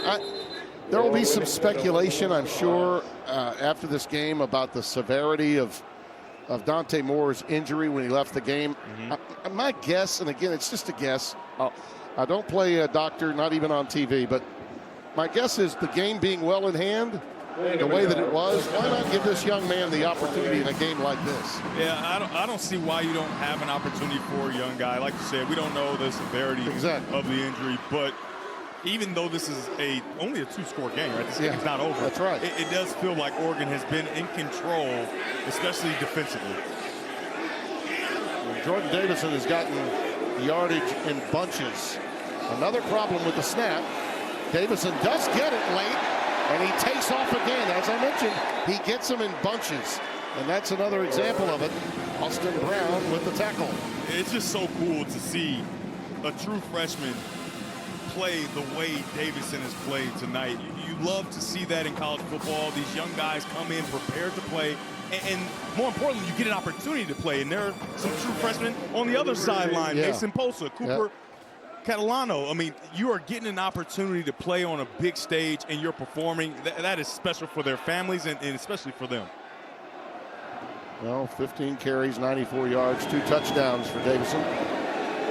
Had a big game, 4 carries, a career high 100 yards at Rutgers, picking up where he left off. Also played well in the loss to Indiana with almost 60 yards and 4 catches for this 4-star recruit, so highly thought of, out of Santa Ana, California.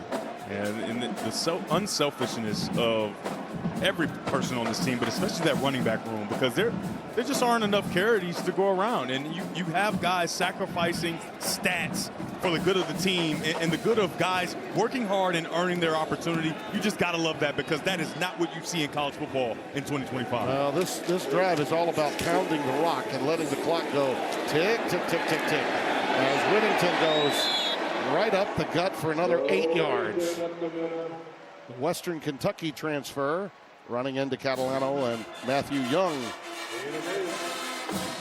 for Wisconsin. I really love how Dan Lanning has leaned into high school recruiting, right? In his early years, he leaned on the transfer portal like you have to turn over a roster. However, since then, the numbers just continue to dwindle, and he's a coach that believes in high school recruiting, and then you add pieces like Thieneman in the back end and different things like that to help your offense continue to, or your defense and your offense to continue to move forward. But he is relying on the recruiting to make his team really good.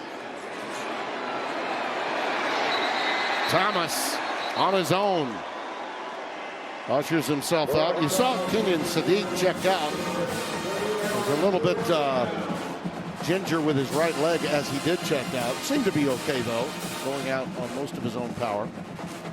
Make no doubt, in a lot of games, Kenyon Sadiq is the difference maker for this Oregon offense. It almost runs through him at tight end. Well, this is exactly what the doctor ordered for these young folks.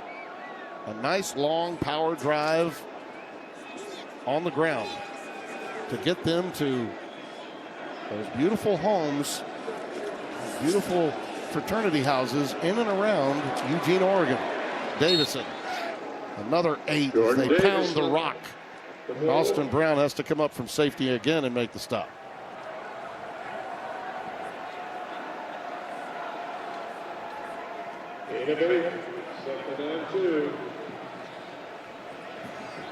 Although most of this game has just been on the ground for the young quarterback, Brock Thomas, it's impressive to see him just understand the situation, know that you essentially just stay out of the way, right? And he's had some bad snaps that he's had to deal with in these conditions. I think he's done a really nice job of proving that he can be trusted if Dante Moore is not able to go. When he's had to throw it, he's thrown it well. Davison burrows ahead. Late flag comes in at the 31-yard line.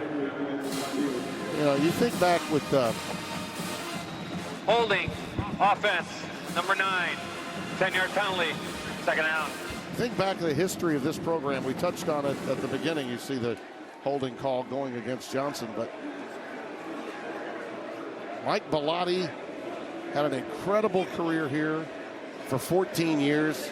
Got him on the precipice of a national championship, and then Chip Kelly got them to a national championship game. And when he vacated for the NFL, Mark Helfrich, our colleague, if not for a bunch of injured wide receivers in the Pac-12 title game in 2014, they would have competed really well against Ohio State when Urban got his national title. You can make a case, as Thomas keeps it and stays in bounds, you can make a case that this is the best program over the last, going even back to Rich Brooks's days, all right? For maybe 30 years out west, to be very close to a national championship and yet not get over the hump. I mean, they've done everything here but win it all. Yeah, Really?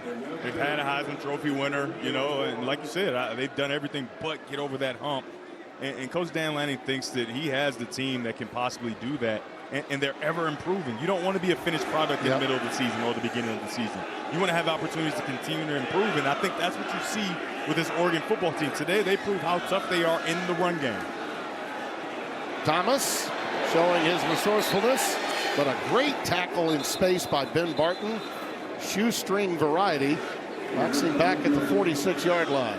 As much as people will look at this and say, well, yeah, they did a great job stopping the run or running the football and doing things against Wisconsin. However, you have to remember that Wisconsin is an outstanding run defense, right? Yep. So the ability to be tough and show that toughness and run the football it's been really impressive watching them do this. And Dan Lanning should be proud, but you still have many, many things you can work on going back to the drawing board. The thing they got to follow it up with is, and I'm sure Tosh Lapoy will be telling them, guys, when we're in the red zone defensively, we got to shore things up. There's always something to work on. You said as it good earlier. As they look. You said it earlier. They don't let people in the red zone often, but when they do, they give up 100% scores. They don't have a lot of practice in there, but they have to practice it. They spend an entire day on it. Yeah. You know, they do it Tuesdays, Wednesdays, Thursdays. They work and have points of emphasis on exactly that. Pretty amazing when you think about it.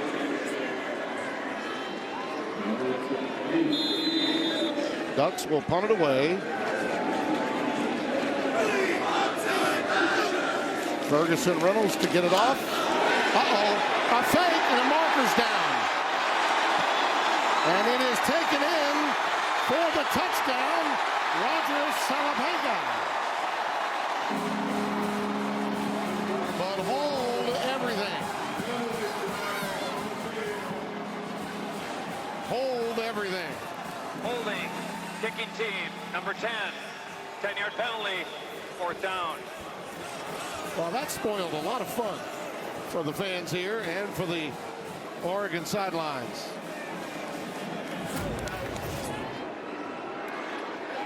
Uyunglele right there. Let's take a look. Oh, yeah. Gotta move your feet, big fella. Yeah. What a nice throw. Nice form. Yeah. By the punter. Well, let me also say. Let me also say that Wisconsin, you give a little bit of credit because of the theatrics of Wisconsin's defender after being held. He made sure the officials knew it. Oh, yeah. I trust this will probably be a punt. But nothing good happens on a re-kick. Yeah. I can tell you that. That was Bortolotti, by the way, 43, the running back on special teams that sort of threw his body back after he was being held.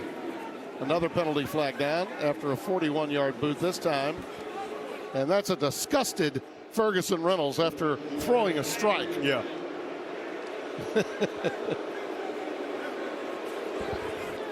Well, they're going to get their licks in and some boos of the officiating.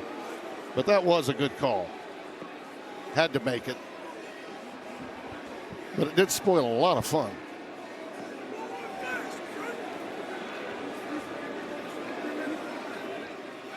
Illegal formation. Defense covering the snapper. That penalty's declined. The result of the play is 1st down, Wisconsin. Monday, it's game 3 of the World Series as the scene shifts to Los Angeles, where Vlad Jr. and the Blue Jays take on Shohei Ohtani and the Dodgers. Game 3 of the World Series. Dodgers are winning 5-1 in the 9th as we speak, so the series, in all likelihood, will be tied at a game apiece. Game at 7 Eastern, 4 Pacific on FS1.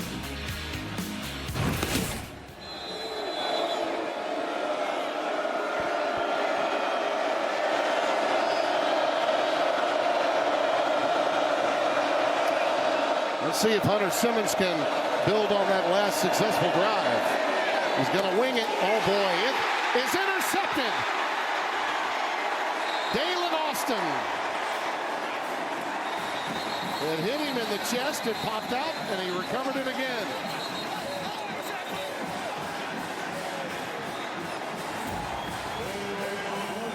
Another one of these homegrown Ducks came to Oregon, is still at Oregon, and he makes a play for the defense.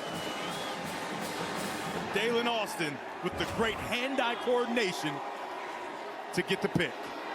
Excessive celebration is likely this call. Flag is down on the field. We'll have to see.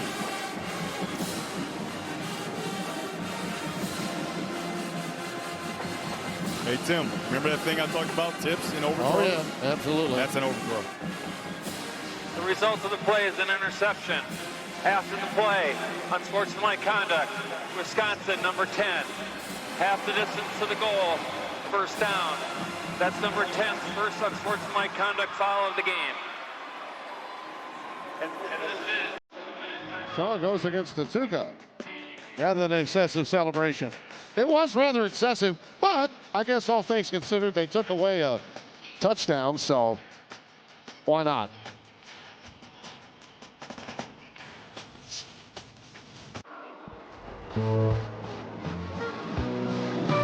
Oh, it all began with the Doodle Bug, the VW bring it in.